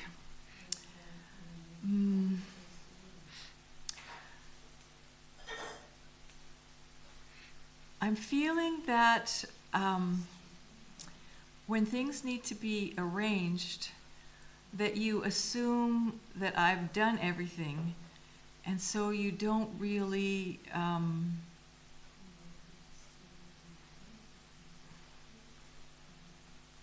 take the time to understand what's going on. So you are saying that you've come to a conclusion that when you're organizing things, I've made an assumption that you've got it under control, so I just leave it at that. Is that what you're saying? Yes, and I appreciate you have faith that I can organize things. However, sometimes I've only organized part of it, and you assume that the whole thing's organized, and then you go and move on ahead as if it's all taken care of, and it isn't. So if I hear you right, you're saying that I may have made some assumptions that you have got all the bases covered, but actually there's a few holes in the plan, possibly. Is that right? Yes, and maybe it's because I only got this far. and you're just kind of assuming that I'm just going to take care of the rest of it, or that it will magically happen. Okay. So you're saying that it's sometimes problematic that I'm not maybe helping you with the planning and the decisions. Is that what you're saying? I guess that's part of it. Like I understand that sometimes it's just easier if one person finishes the whole thing. It's like more clear. I guess it's when you assume that I've done more than I've actually done, and that maybe, well, I guess it's that you're not kind of checking into, is there anything else that needs to be looked after? So I guess, yeah, it is maybe that you're not doing more. So you're saying that it would help if I... Sorry, I have very bad body posture here. You're saying that it would help if I could know the things that I don't know about what you're doing.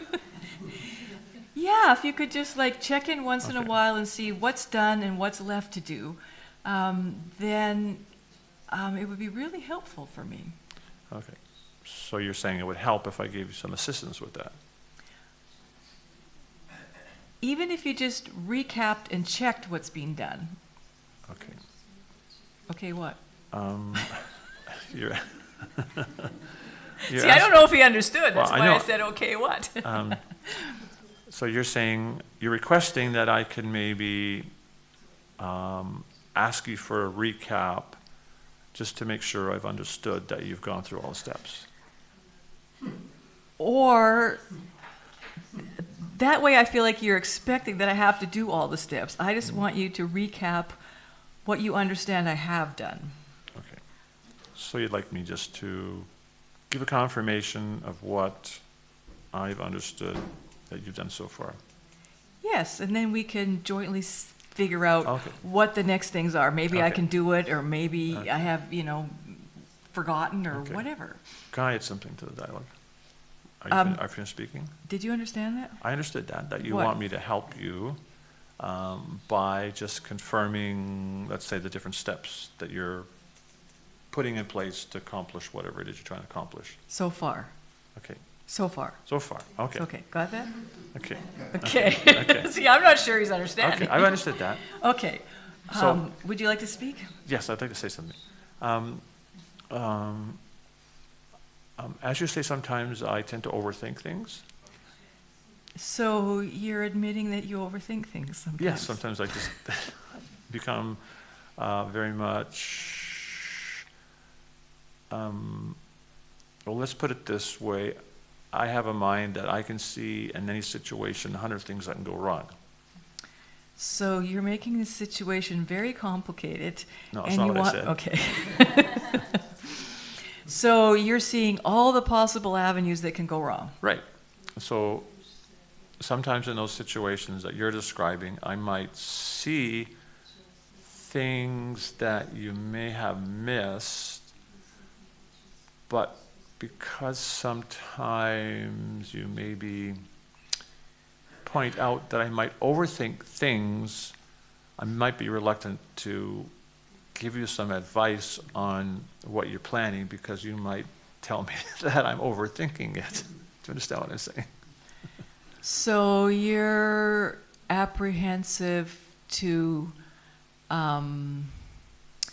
say too much because you're scared I'm going to get a little upset that you're just thinking of all the negative stuff and we can't move forward.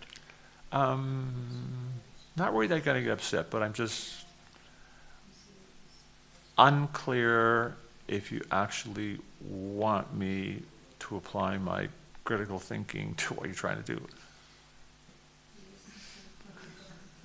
Can you repeat that? So you're unclear whether I want to hear all the stuff that's going to go wrong, And, and so that make sure I've covered all the bases. right, yeah. And so it's not that I'm trying to be critical or negative, but sometimes I can see those things that can get missed. But in the process, I might see a lot of other things also. Can you repeat that? No. I didn't get it. I'm saying I can help you. I'm saying I can help you with that planning if you can cut me some slack in the fact I may see some other things that might not actually be problematic, but I'm probably going to point them out because that's the way I think. Can you see that? So you're willing to help as long as I can just kind of listen long enough to hear all the other scenarios that might possibly happen that you'd like to try to prevent. Yeah. Okay. That work for you? Yeah. Okay. Real life problem. I don't know if I feel 100% heard, but we can continue that on. As you can see, it's not that easy to listen.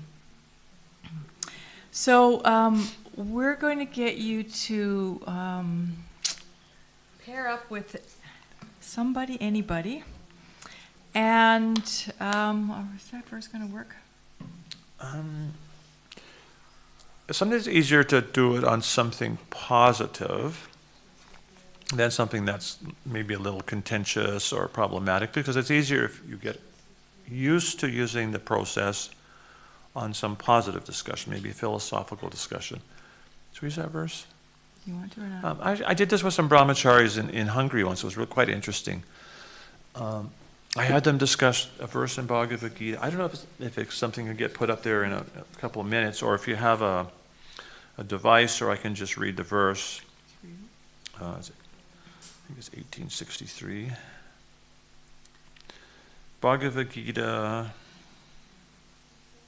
Oops. 1863. I'm pretty sure it's 1863. So you're probably familiar with the verse.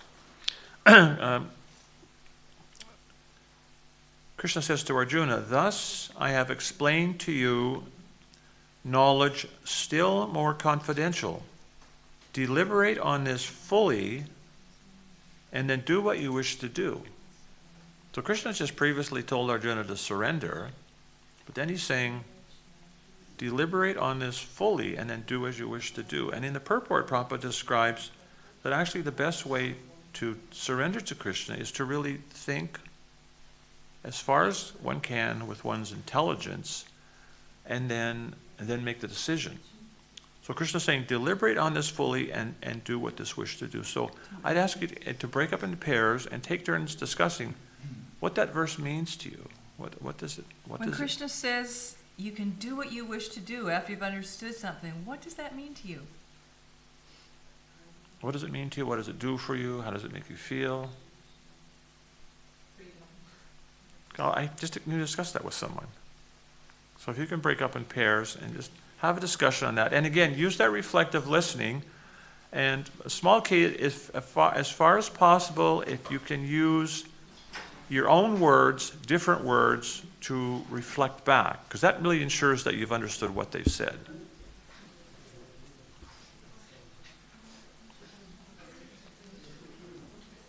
Does everybody have a partner?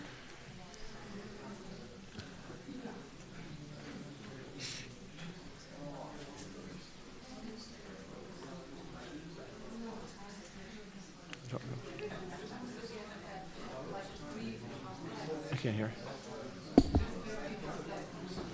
To discuss, when Krishna says, surrender unto me, what does that mean to you? Because he says, do it however you like. What does that mean to you? Or he says, do it or don't do it.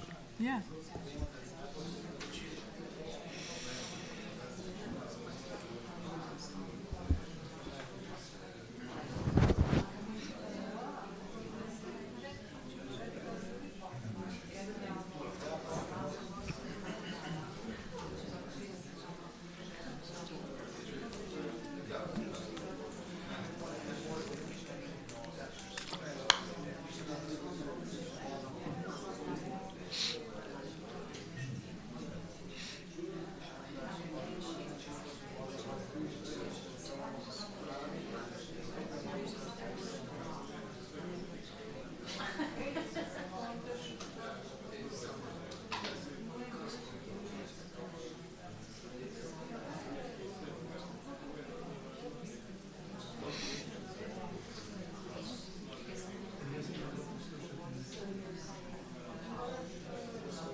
So if you haven't switched positions, I'll ask you if you can just change now so the other person becomes the speaker and the other the listener. I'll give you 5 minutes.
Maybe I'll have you pause there.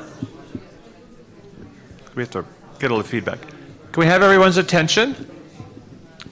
Thank you very much. Actually, Krishna Dharma Prabhu has a Bhagavad Gita study group that he does, and he gets the participants to do this. And sometimes they find they get into really deep philosophical discussions as they kind of explore the philosophy, trying to understand how each other thinks about different verses. So I'm just going to ask, if someone can tell us what your partner thought about that verse and felt about that verse. Would someone like to share with us what your partner thought and felt? Do we have that microphone? The microphone's just going to come behind you. Turn it on. Yes, so the complete shift in paradigm, in a sense, where gradually surrendering the things that she couldn't do before, but now it's possible.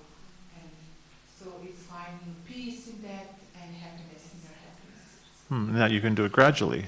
Yeah, my partner. Interesting, interesting. We'll ask one other person to share, then we'll give some other feedback. Anybody else?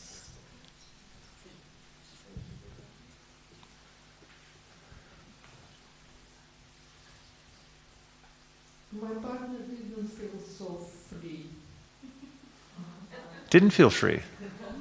No, Why didn't he feel free? Did you ask him? because even if we choose after we go to do. There is our karmic fetish behind us. It can very make our choice very narrow, actually.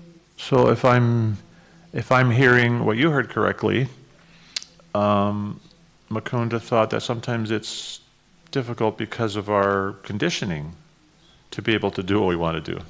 Yeah. Interesting. So that could be quite a deep conversation. And there was one interesting result came out of Hungary. There was a bhakta, and someone was exploring that with him about what did that verse mean to him? And he said, it means that Krishna is not forcing me to surrender. And then the other devotee said, well, how does that make you feel? And this new bhakta said, well, he actually thought for about a half a minute. And then he said, well, that makes it easier to surrender because you're not being forced. And he actually got initiated a few months later. So I'll just ask you, how did the process go? Did you feel understood? Were there difficulties in hearing or difficulties in expressing yourself? How did the process go? Was it comfortable, uncomfortable? Anyone want to share? For myself, I know I'm a bad listener. But I try to explain my companion that I have problems watching, thinking and talking.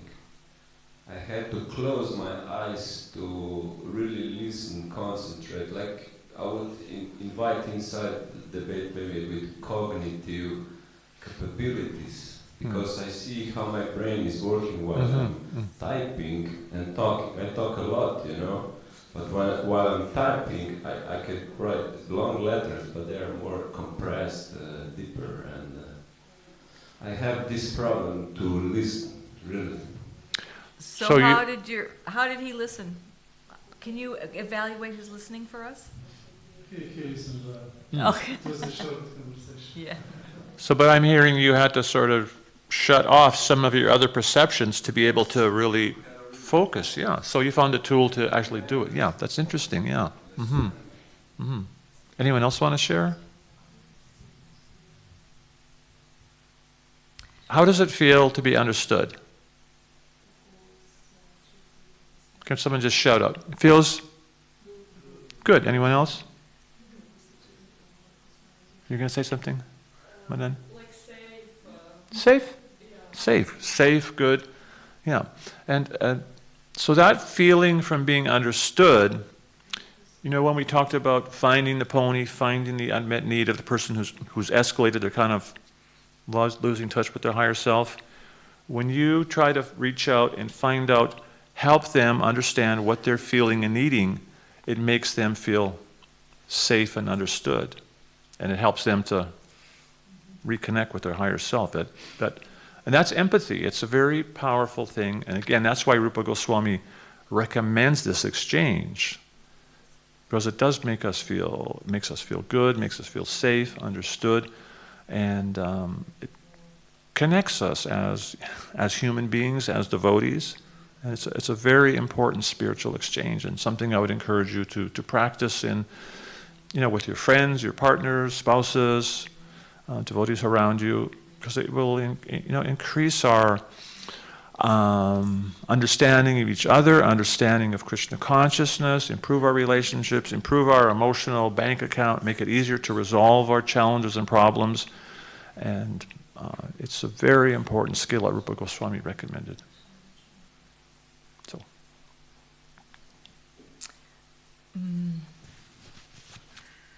Did anybody have any takeaways from tonight? Anything that was impactful for you? Anything that was helpful? Anything you're going to take with you and utilize? Let's just get a little feedback on something you can take with you. He's passing the mic. Hemangi? Oh, sorry.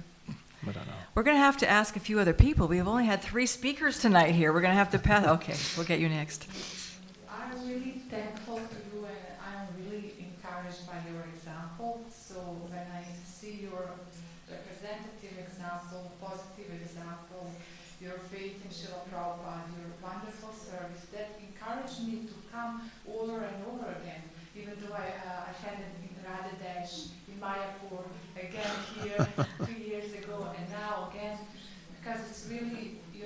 convincing and transformative. And I'm so very grateful for your example and for encouragement through this like interaction. And what I'm like concretely, it's really nice to see limitations now, this interactive exchange we had last, like how we really, in my case, like how, what I really want to surrender to Krishna, but there is some little thing is like keeping me from that, like away from that, so it's a very nice introspection. And thank you so very much. Thank you. Can you pass the mic to, how about if I learn your name? Simon, okay. Simon. Simon. Madan also. Yeah. Hare Krishna. But he just has his I really liked the first part of your lecture when you talked about how to approach a person when he's like angry or can't think, can't focus. So you have to like show compassion, though you don't react immediately on his words. If he's like frustrated or in lower modes or something, Yeah. you just have to calm down and Reach out. yeah, reach out, like just go above him, but not like physical. I mean, you just have to see his state and you just try to help him, like show compassion. Yeah. You don't like push him with the same energy. Yeah. That was very nice to hear. Thank you. It's actually a very, very useful principle. So I would encourage practice. Can you give it to Madanalasa? Yeah, thank you. I like this also what you said, that first we calm down and actually that our conversation and dealings with other people are more like in sattva mood. So somehow this encouraged me also to be more sattvic also in conversation. Before somehow I never thought about this idea. Yeah. It's a real eye-opener. Anybody else like to share anything? Nobody else learned anything tonight? So now we can continue. Sorry. Give me another chance. Okay, People sorry. needs to just pass the mic. See if anybody wants it. Here.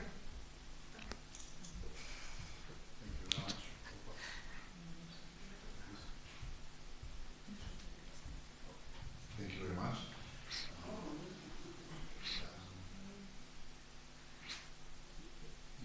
I think you have to have very, very patience for conversations like this in love. Thank you very much for Yeah. And it gives us the opportunity to develop that patience and love with each other. So reflective listening isn't easy, and it seems to take a long time. But when you practice it, it actually makes your interactions shorter because you really understand the person. Otherwise, we're going on with other interactions without having understood, and then we have to do them over and over and over again. So it seems slower, but it's actually quicker in the long run. Yes, so now we're going to continue with our celebration of the conflicted relationship between Mother Yasoda and Krishna. The transcendental. Hare Krishna. Damodarastaka ki jai.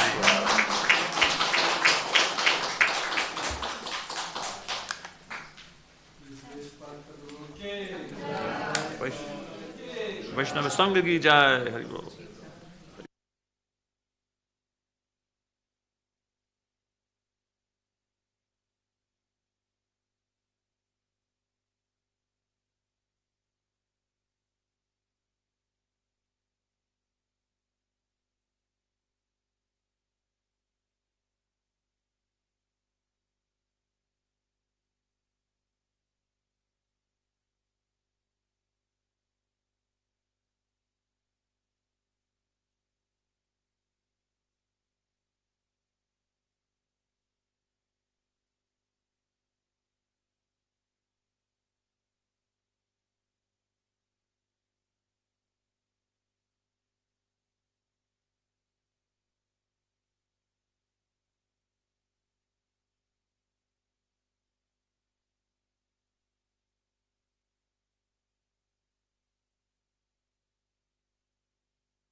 Krishna, Hare Krishna, Krishna Krishna.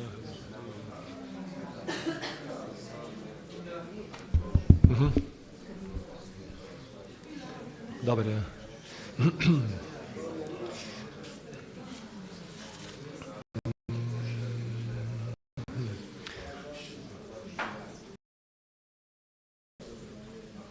Ponižno se priklanjam Šri Damodari, vsevišnjemu Gospodu, ki je utelešenje večnosti, znanja in blaženosti. Njegovi ter poljubljajo njegova lica. Ko je v Gokuli zabava je razbil vrč, mati pinila jogurt. Z hrambe ukradel maslo, ki so ga hranili obešenega visoko pod stropom. Zaradi te porednosti je v strahu pred materjo Jašodo urno pobegnil od lesenega možnarja, vendar ga je leta končno le ujela. V strahu pred šibo v materini roki joče in si z lotosovima ročicama znova in znova mane oči, polne strahu. Ki ga krasijo 3 črte, da spominja na školjko, nosi biserno ogrlico, ki se zaradi hitrega dihanja ob njegovem joku trese. Ponižno se priklanjam Šri Damodari, vsevišnjemu Gospodu, ki okrog trebuščka ni zvezan z vrvmi, temveč s čisto ljubeznijo svoje matere. Ko prebivalci Gokule opozorjajo, se utapljajo v oceanu blaženosti. Tistim, ki jih obilje, daje vedeti, da lahko osvoji le zaupna ljubezen njegovih čistih bhakt. Z veliko ljubeznijo in vdanostjo se 100krat priklanjam Gospodu Damodari. O Gospod, čeprav lahko podariš vse vrste blagoslovov, boditev, nič najvišjo vrsto, prosim te niti za katero drugo izmed ugodnosti s posvečenjem 9. O Gospod, želim podoba Bale Gopale iz Vrindavane zavedno naseli v mojem srcu. Kakšna je korist od kakršnega? O Gospod, znova poljublja tvoj lotosov obraz.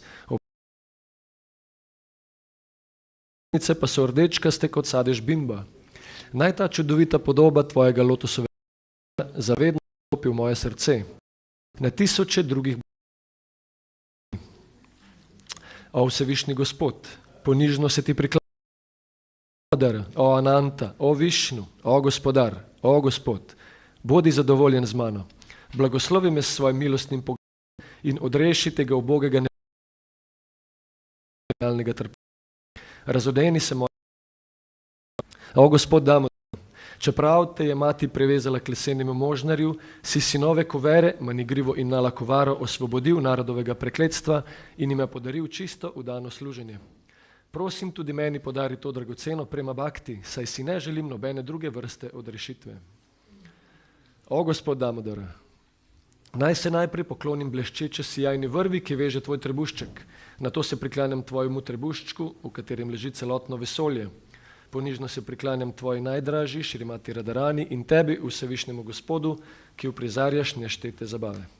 Vsa slava Šrimati Radharani in Damodari, Gospodu Krišni.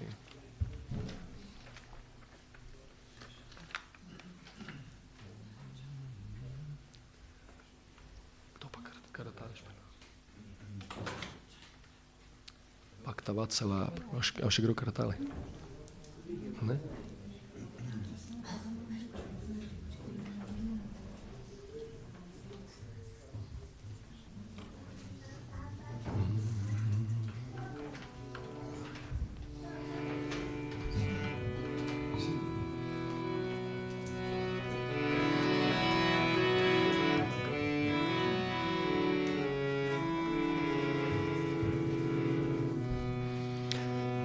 Namam Ishvaram Satchidanandarupam Lasat Kundalam Gokule Brajamanam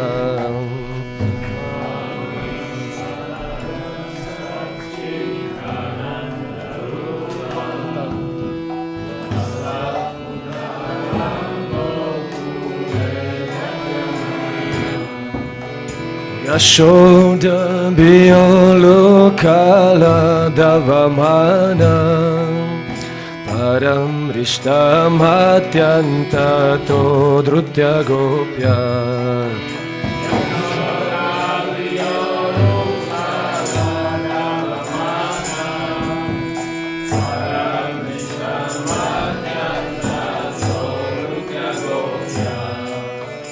Rudantamuhurnetrang yugmam rijantam Karam bhujayukmena satankanetram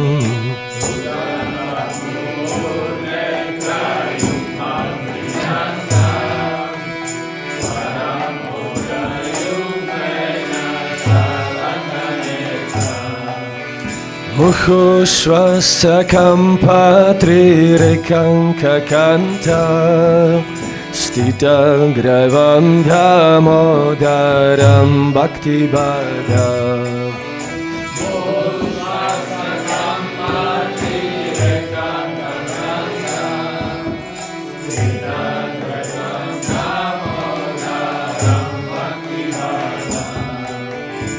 Iti driksvalila biryananda kunden Svagosham nimajantam akyapayantam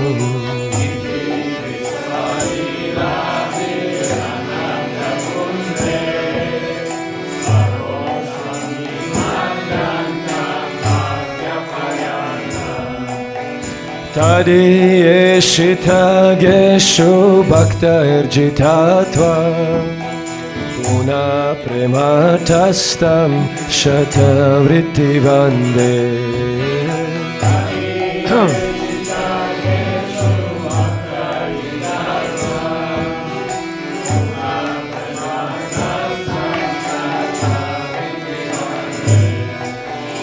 Param deva moksham na mokshavadim vam Nachanyam vrineham vareshadapiham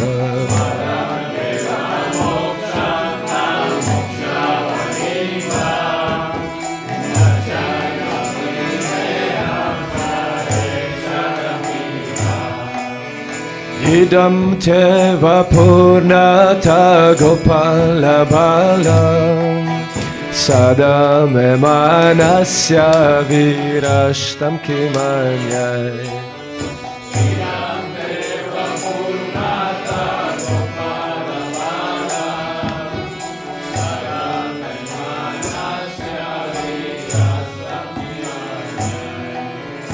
Idam temu kambojam atyanta nilay Vritam kuntalaik snigda raktascha gopya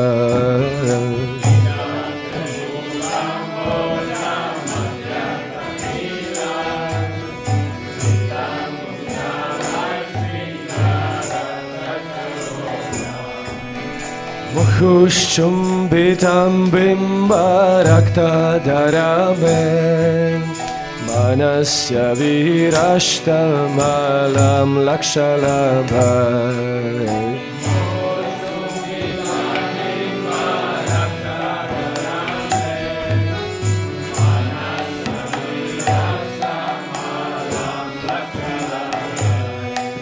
Namo Deva Damodarananta Vishnu Prasida Prabho Dukkha Jalabdi Madhya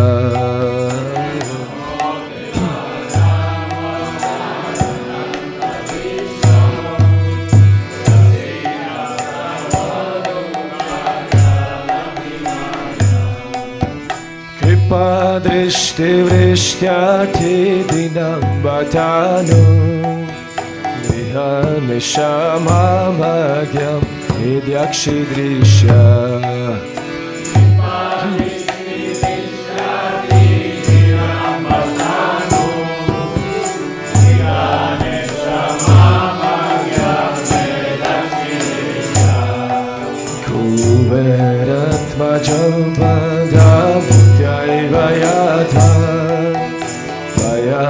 Chitau bhakti bhajo kritocha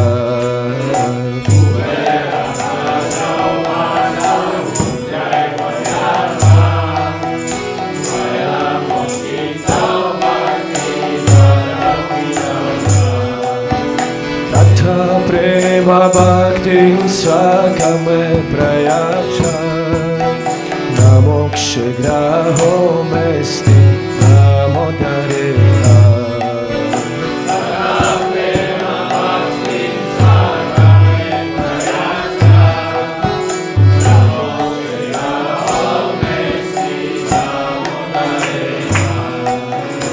Namaste spuramne spuradiptidamne Adiyundarayata vishvasagame. Namaste spuramne spuradiptidamne Adiyundarayata vishvasagame. Namo radhikaya tvadiya priyaya, namo nantalilaya devaya tuya. Namo radhikaya tvadiya priyaya, namo nantalilaya devaya tuya.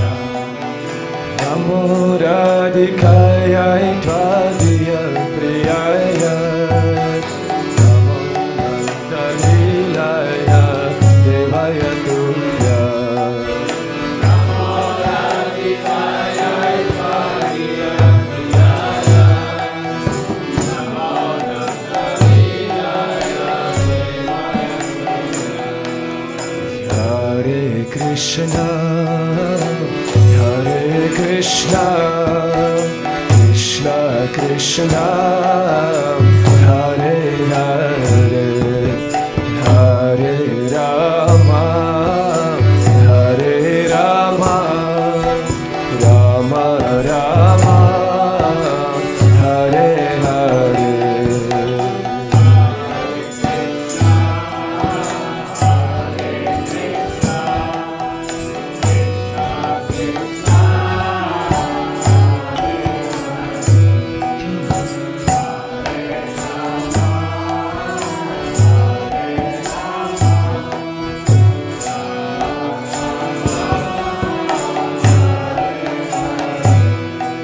Hare Krishna, Hare Krishna, Krishna Krishna, Hare Hare, Hare Rama, Hare Rama, Rama Rama, Hare Hare.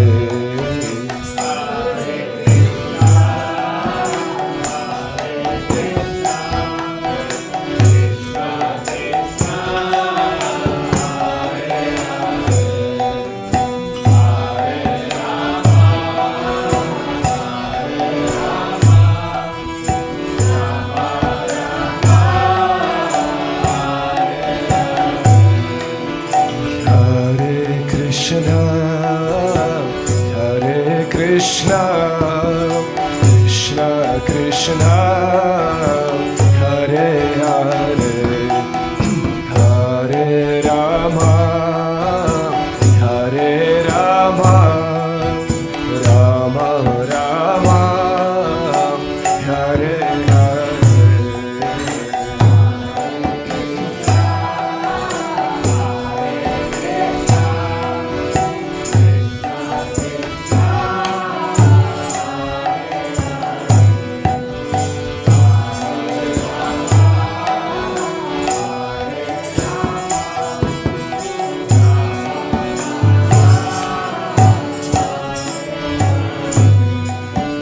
Hare Krishna, Hare Krishna, Krishna Krishna, Hare Hare, Hare Rama, Hare Rama, Rama Rama, Hare Hare. Hare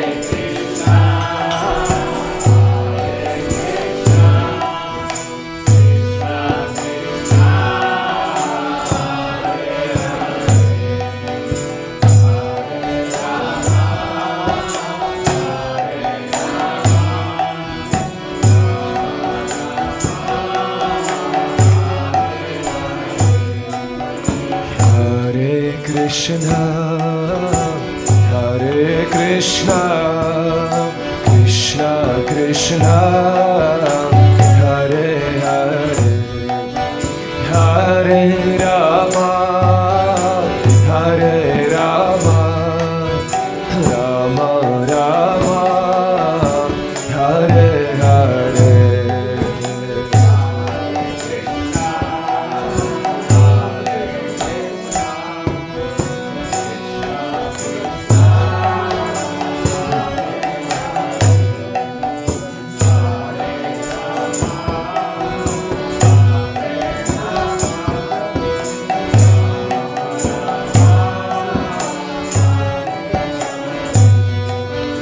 Hare Krishna, Hare Krishna, Krishna Krishna, Hare Hare, Hare Rama, Hare Rama, Rama Rama, Hare Hare.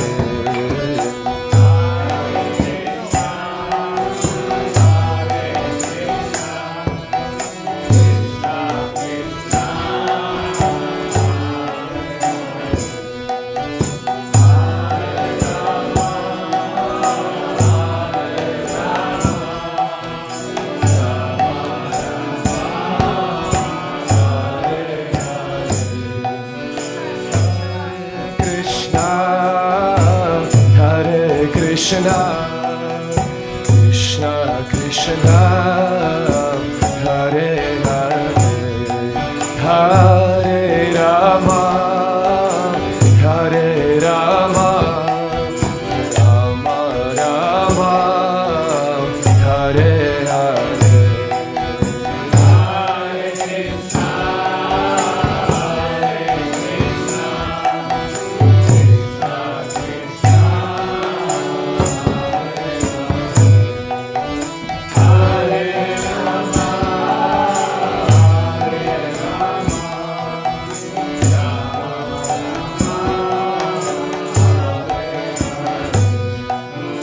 Hare Krishna, Hare Krishna, Krishna Krishna, Hare Hare, Hare Rama, Hare Rama, Rama Rama, Hare Hare.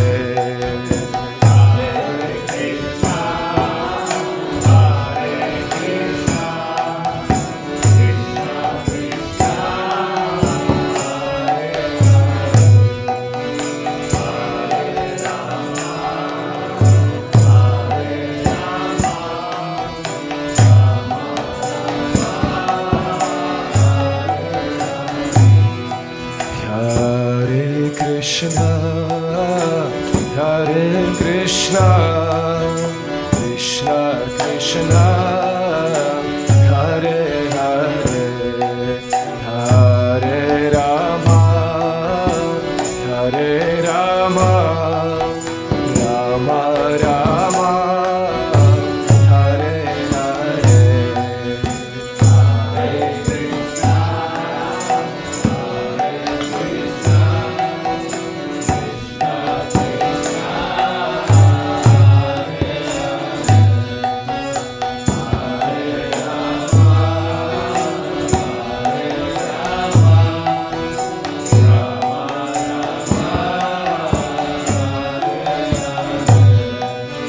Hare Krishna, Hare Krishna, Krishna Krishna, Hare Hare, Hare Rama, Hare Rama, Rama Rama, Hare Hare.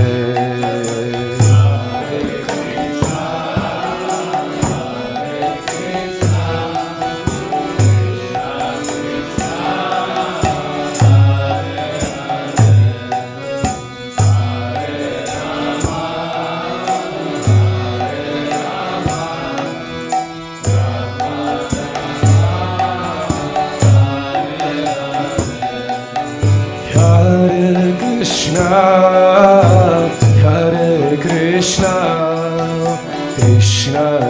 Krishna, Hare Hare, Hare Rama, Hare Rama, Rama Rama, Hare Hare.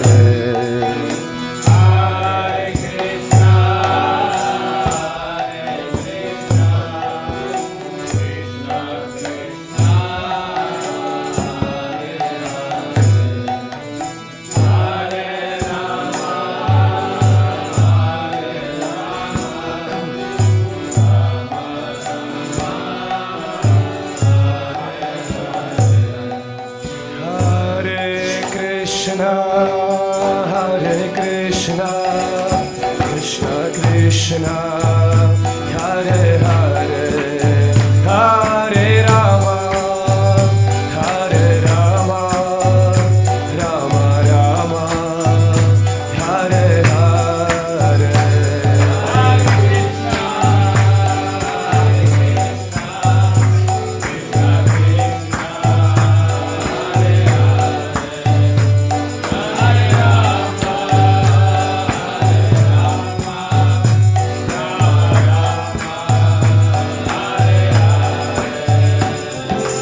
Krishna, Hare Krishna, Krishna Krishna, Hare Hare, Hare Rama, Hare Rama, Rama Rama, Hare Hare. Krishna, Hare Krishna, Krishna Krishna, Hare Hare, Hare Rama, Hare Rama, Rama Rama, Hare Hare. Hare Krishna, Hare Krishna, Krishna Krishna, Hare Hare, Hare Rama, Hare Rama, Rama Rama, Hare Hare.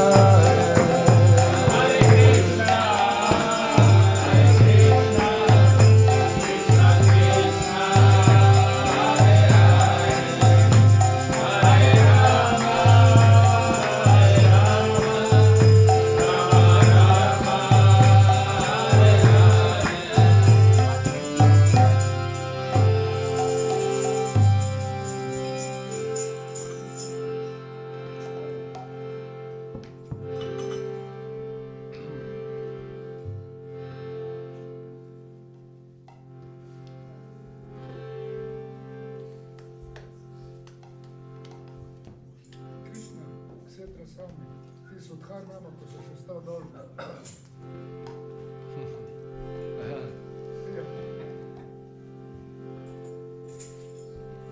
Zatočni glas.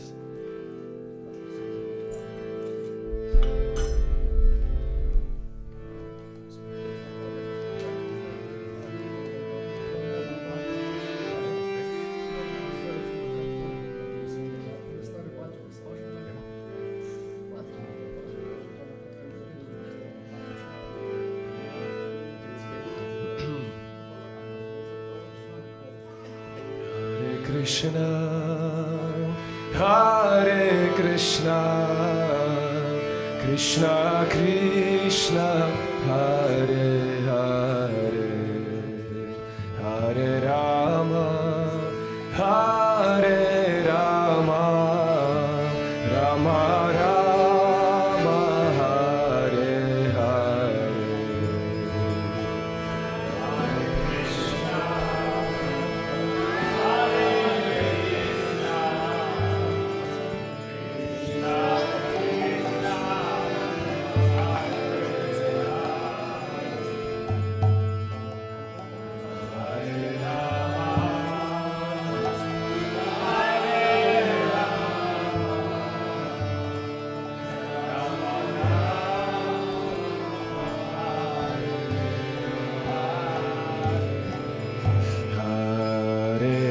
Krishna, Hare Krishna, Krishna Krishna, Hare Hare, Hare Rama,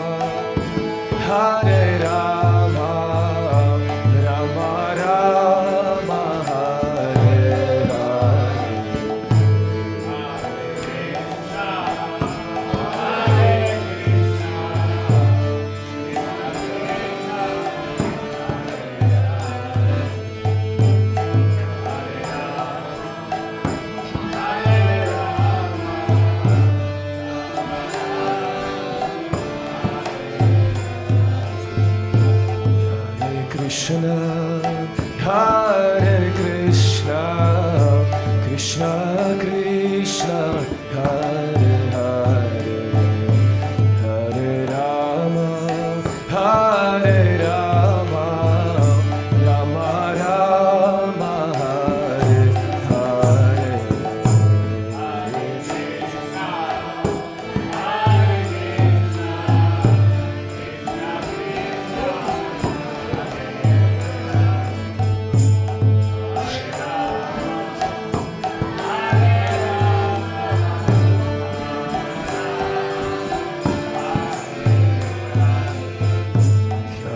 Krishna, Hare Krishna, Krishna Krishna, Hare Hare, Hare Rama, Hare Rama, Rama Rama, Hare Hare.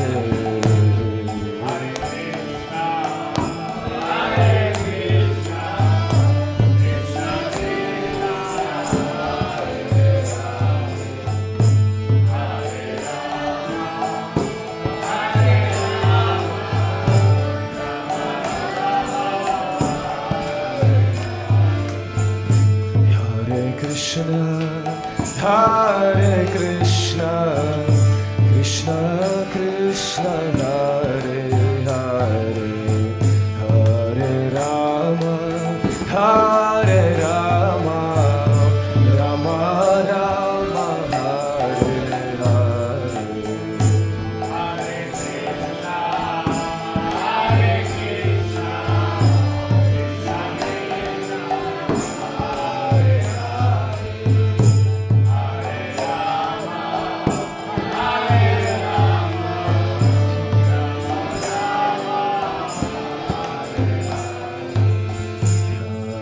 Krishna, Hare Krishna, Krishna Krishna, Hare Hare, Hare Rama, Hare Rama, Rama Rama, Hare Hare.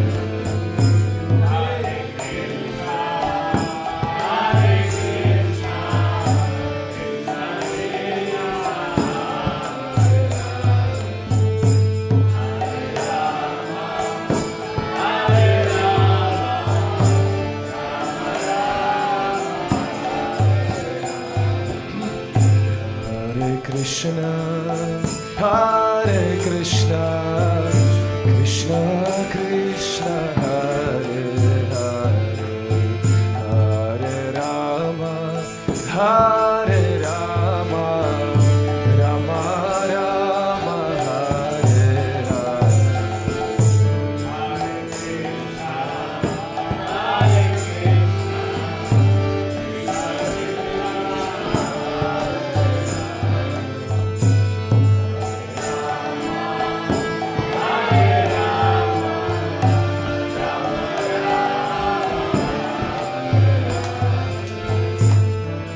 Krishna, Hare Krishna, Krishna Krishna, Hare Hare, Hare Rama, Hare Rama, Rama Rama, Hare Hare.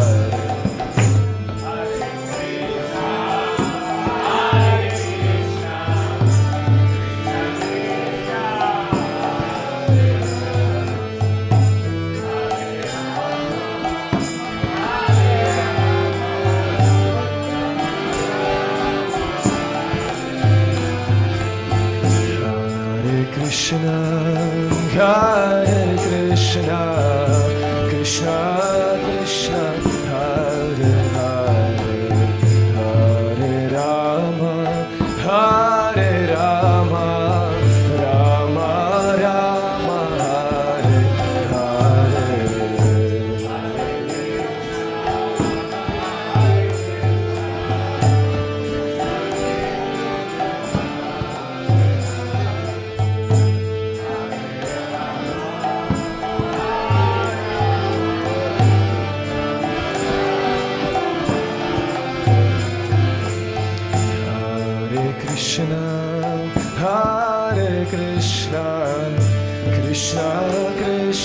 Hare Hare, Hare Rama, Hare Rama, Rama Rama, Hare Hare.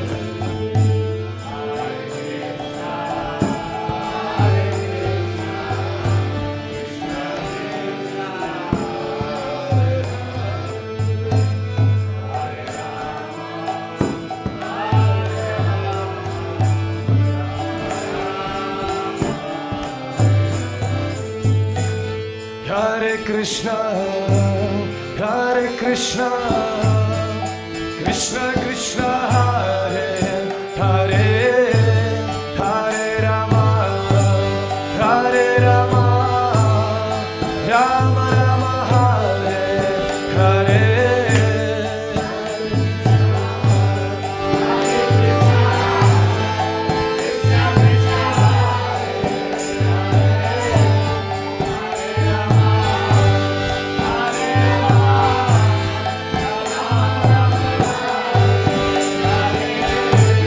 Hare Krishna, Hare Krishna, Krishna Krishna, Hare Hare, Hare Rama, Hare Rama, Rama Rama, Hare Hare.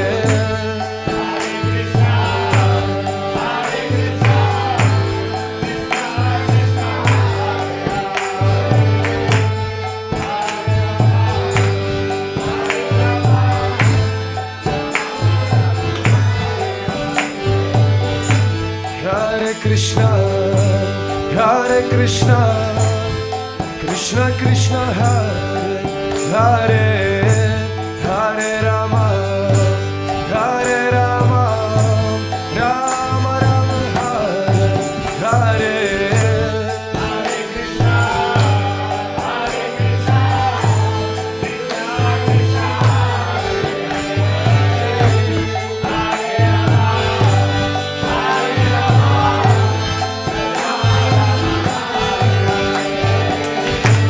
Hare Krishna, Hare Krishna, Krishna Krishna, Hare Hare, Hare Rama, Hare Rama, Rama Rama, Hare Hare.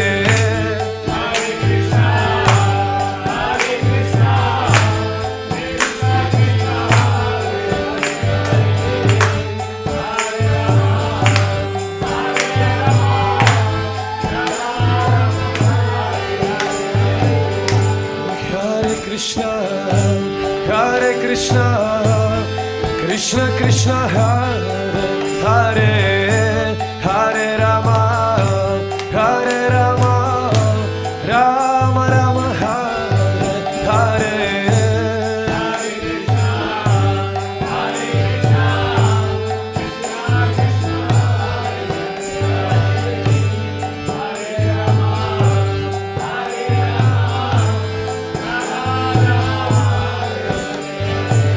Hare Krishna, Hare Krishna, Krishna Krishna, Hare Hare, Hare Rama, Hare Rama, Rama Rama, Hare Hare.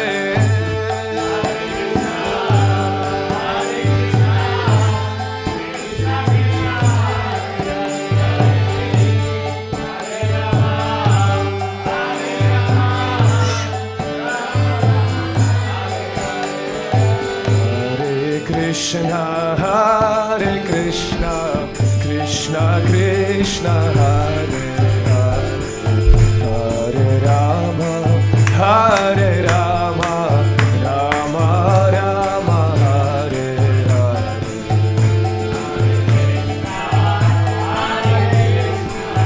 Hare.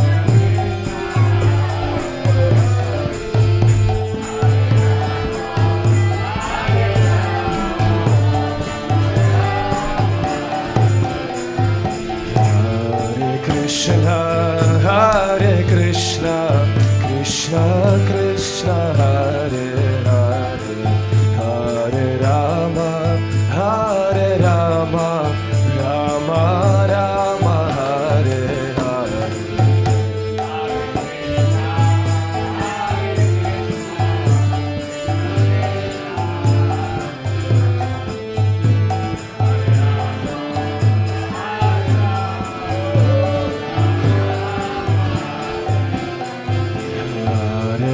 Krishna, Hare Krishna, Krishna Krishna, Hare Hare, Hare Rama, Hare Rama, Rama Rama, Hare Hare.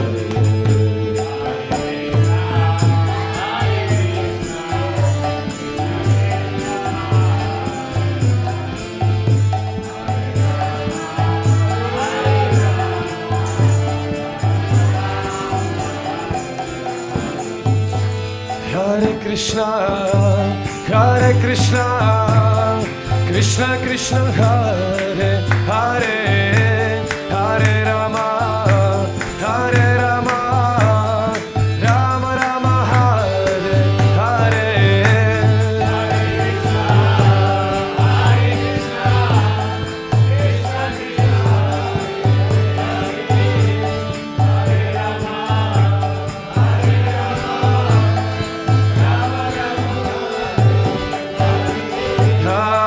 Krishna, Hare Krishna, Krishna Krishna, Hare Hare, Hare Rama, Hare Rama, Rama Rama, Hare Hare.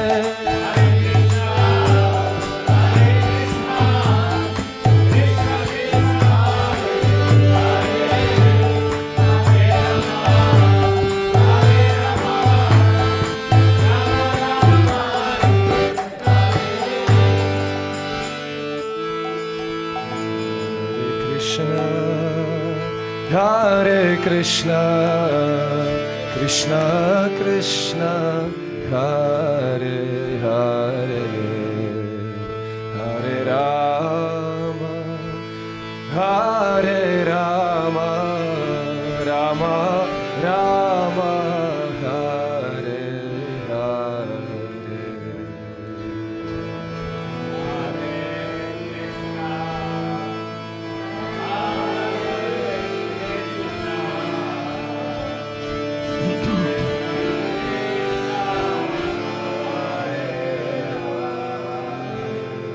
Hare Krishna, Krishna Krishna, Hare Hare, Hare Rama, Hare Rama, Rama Rama, Hare Hare. Hare Krishna, Hare Krishna, Krishna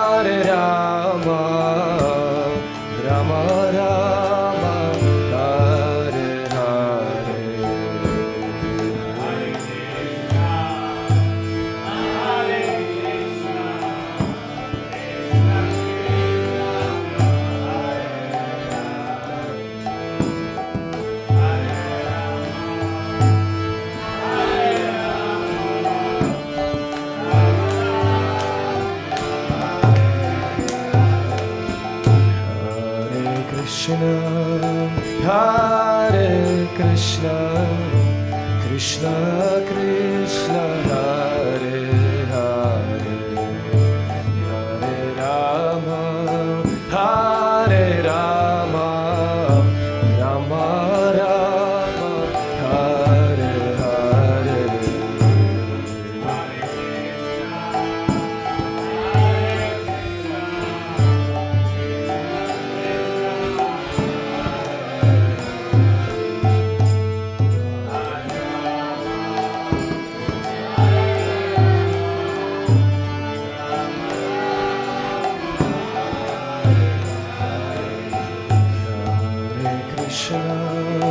Hare Krishna, Krishna Krishna, Hare Hare, Hare Rama, Hare Rama, Rama Rama, Hare Hare.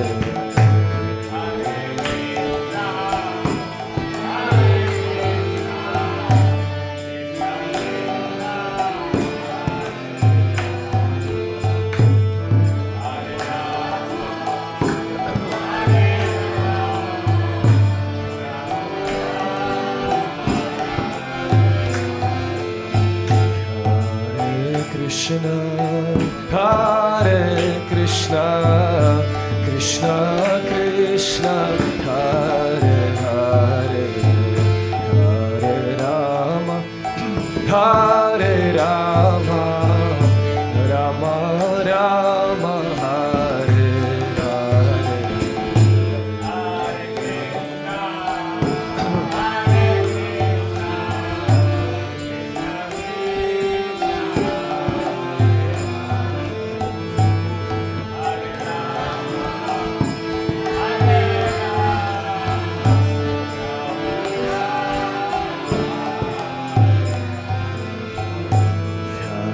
Krishna, Hare Krishna, Krishna Krishna, Hare Hare, Hare Rama, Hare Rama, Rama Rama, Hare Hare.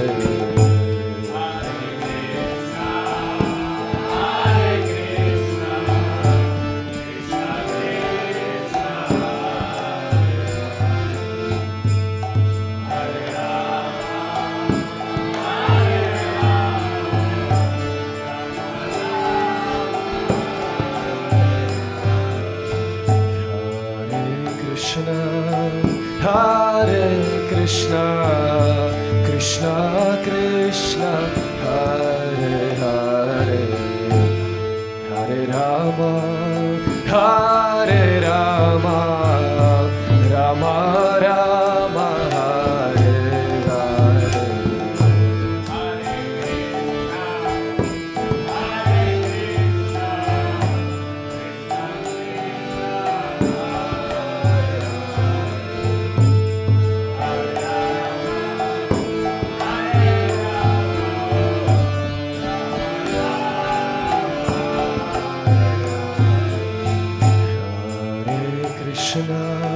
Hare Krishna, Krishna Krishna, Hare Hare, Hare Rama, Hare Rama, Rama Rama, Hare Hare.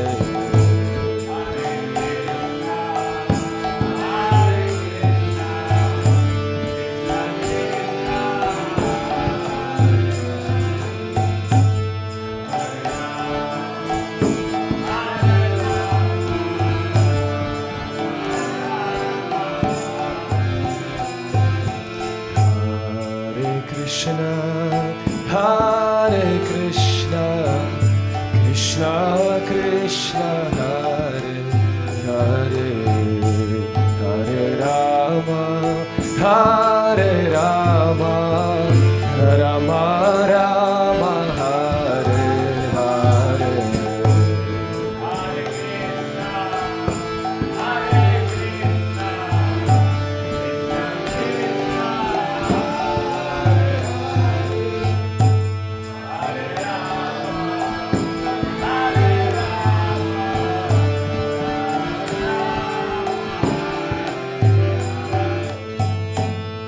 Hare Krishna, Hare Krishna, Krishna Krishna, Hare Hare, Hare Rama, Hare Rama, Rama Rama, Hare Hare. Hare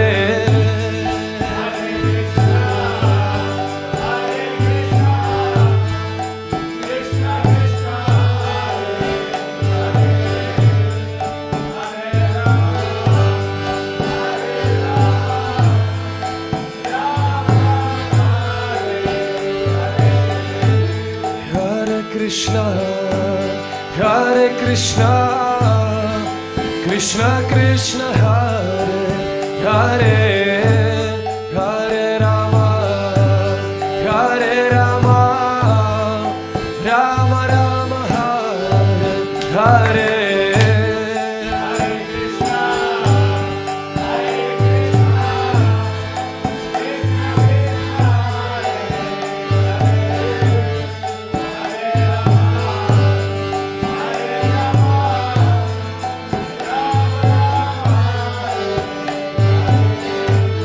Hare Krishna, Hare Krishna, Krishna Krishna, Hare Hare, Hare Rama, Hare Rama, Rama Rama, Hare Hare.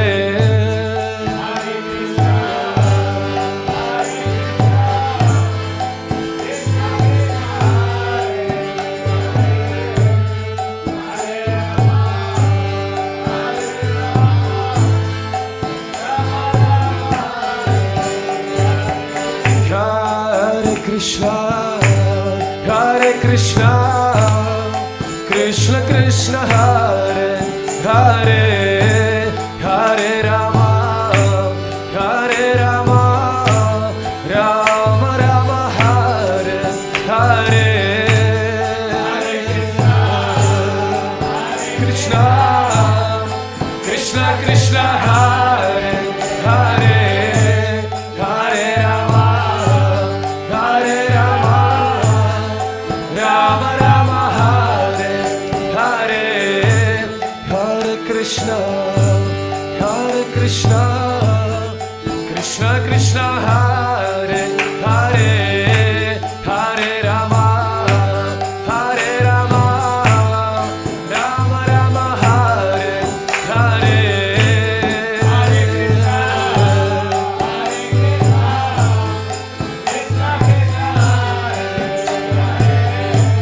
Hare Rama, Hare Rama, Rama Rama, Hare Hare. Hare Krishna, Hare Krishna, Krishna Krishna, Hare Hare, Hare Rama, Hare Rama, Rama Rama, Hare Hare.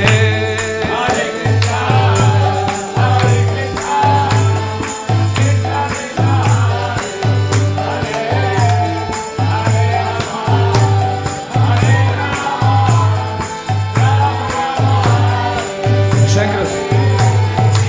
Krishna, Hare Krishna, Krishna Krishna, Hare Hare, Hare Rama, Hare Rama, Rama Rama, Hare Hare.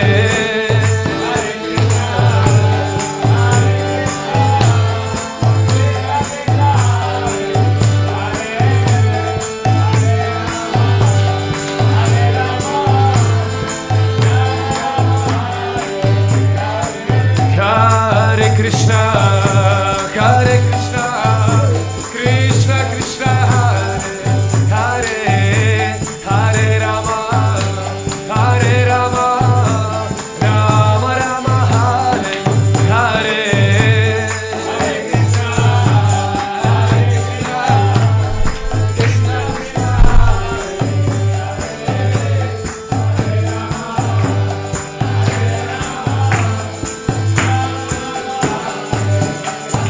Hare Krishna, Krishna Krishna, Hare Hare, Hare Ram, Rama Rama, Hare Hare.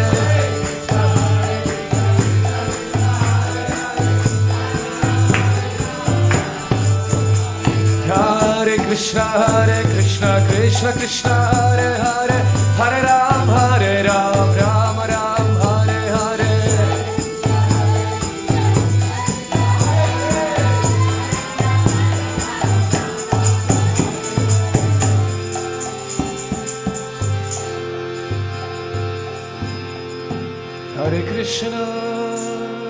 Hare Krishna, Krishna Krishna, Hare Hare, Hare Rama, Hare Rama, Rama Rama, Hare Hare.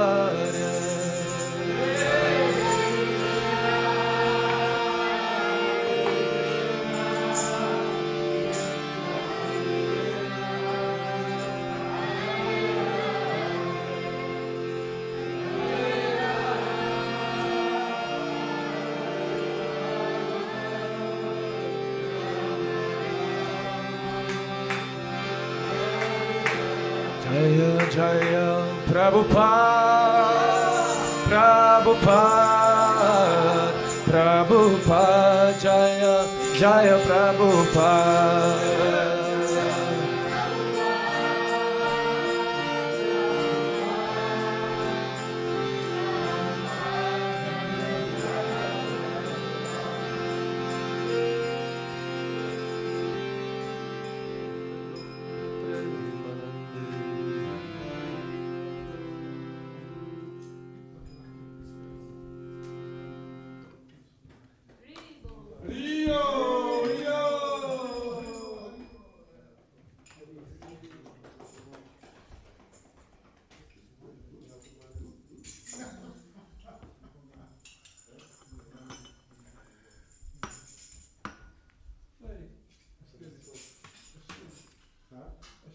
Pri Urugvaju, ko šel mimo, mislim, da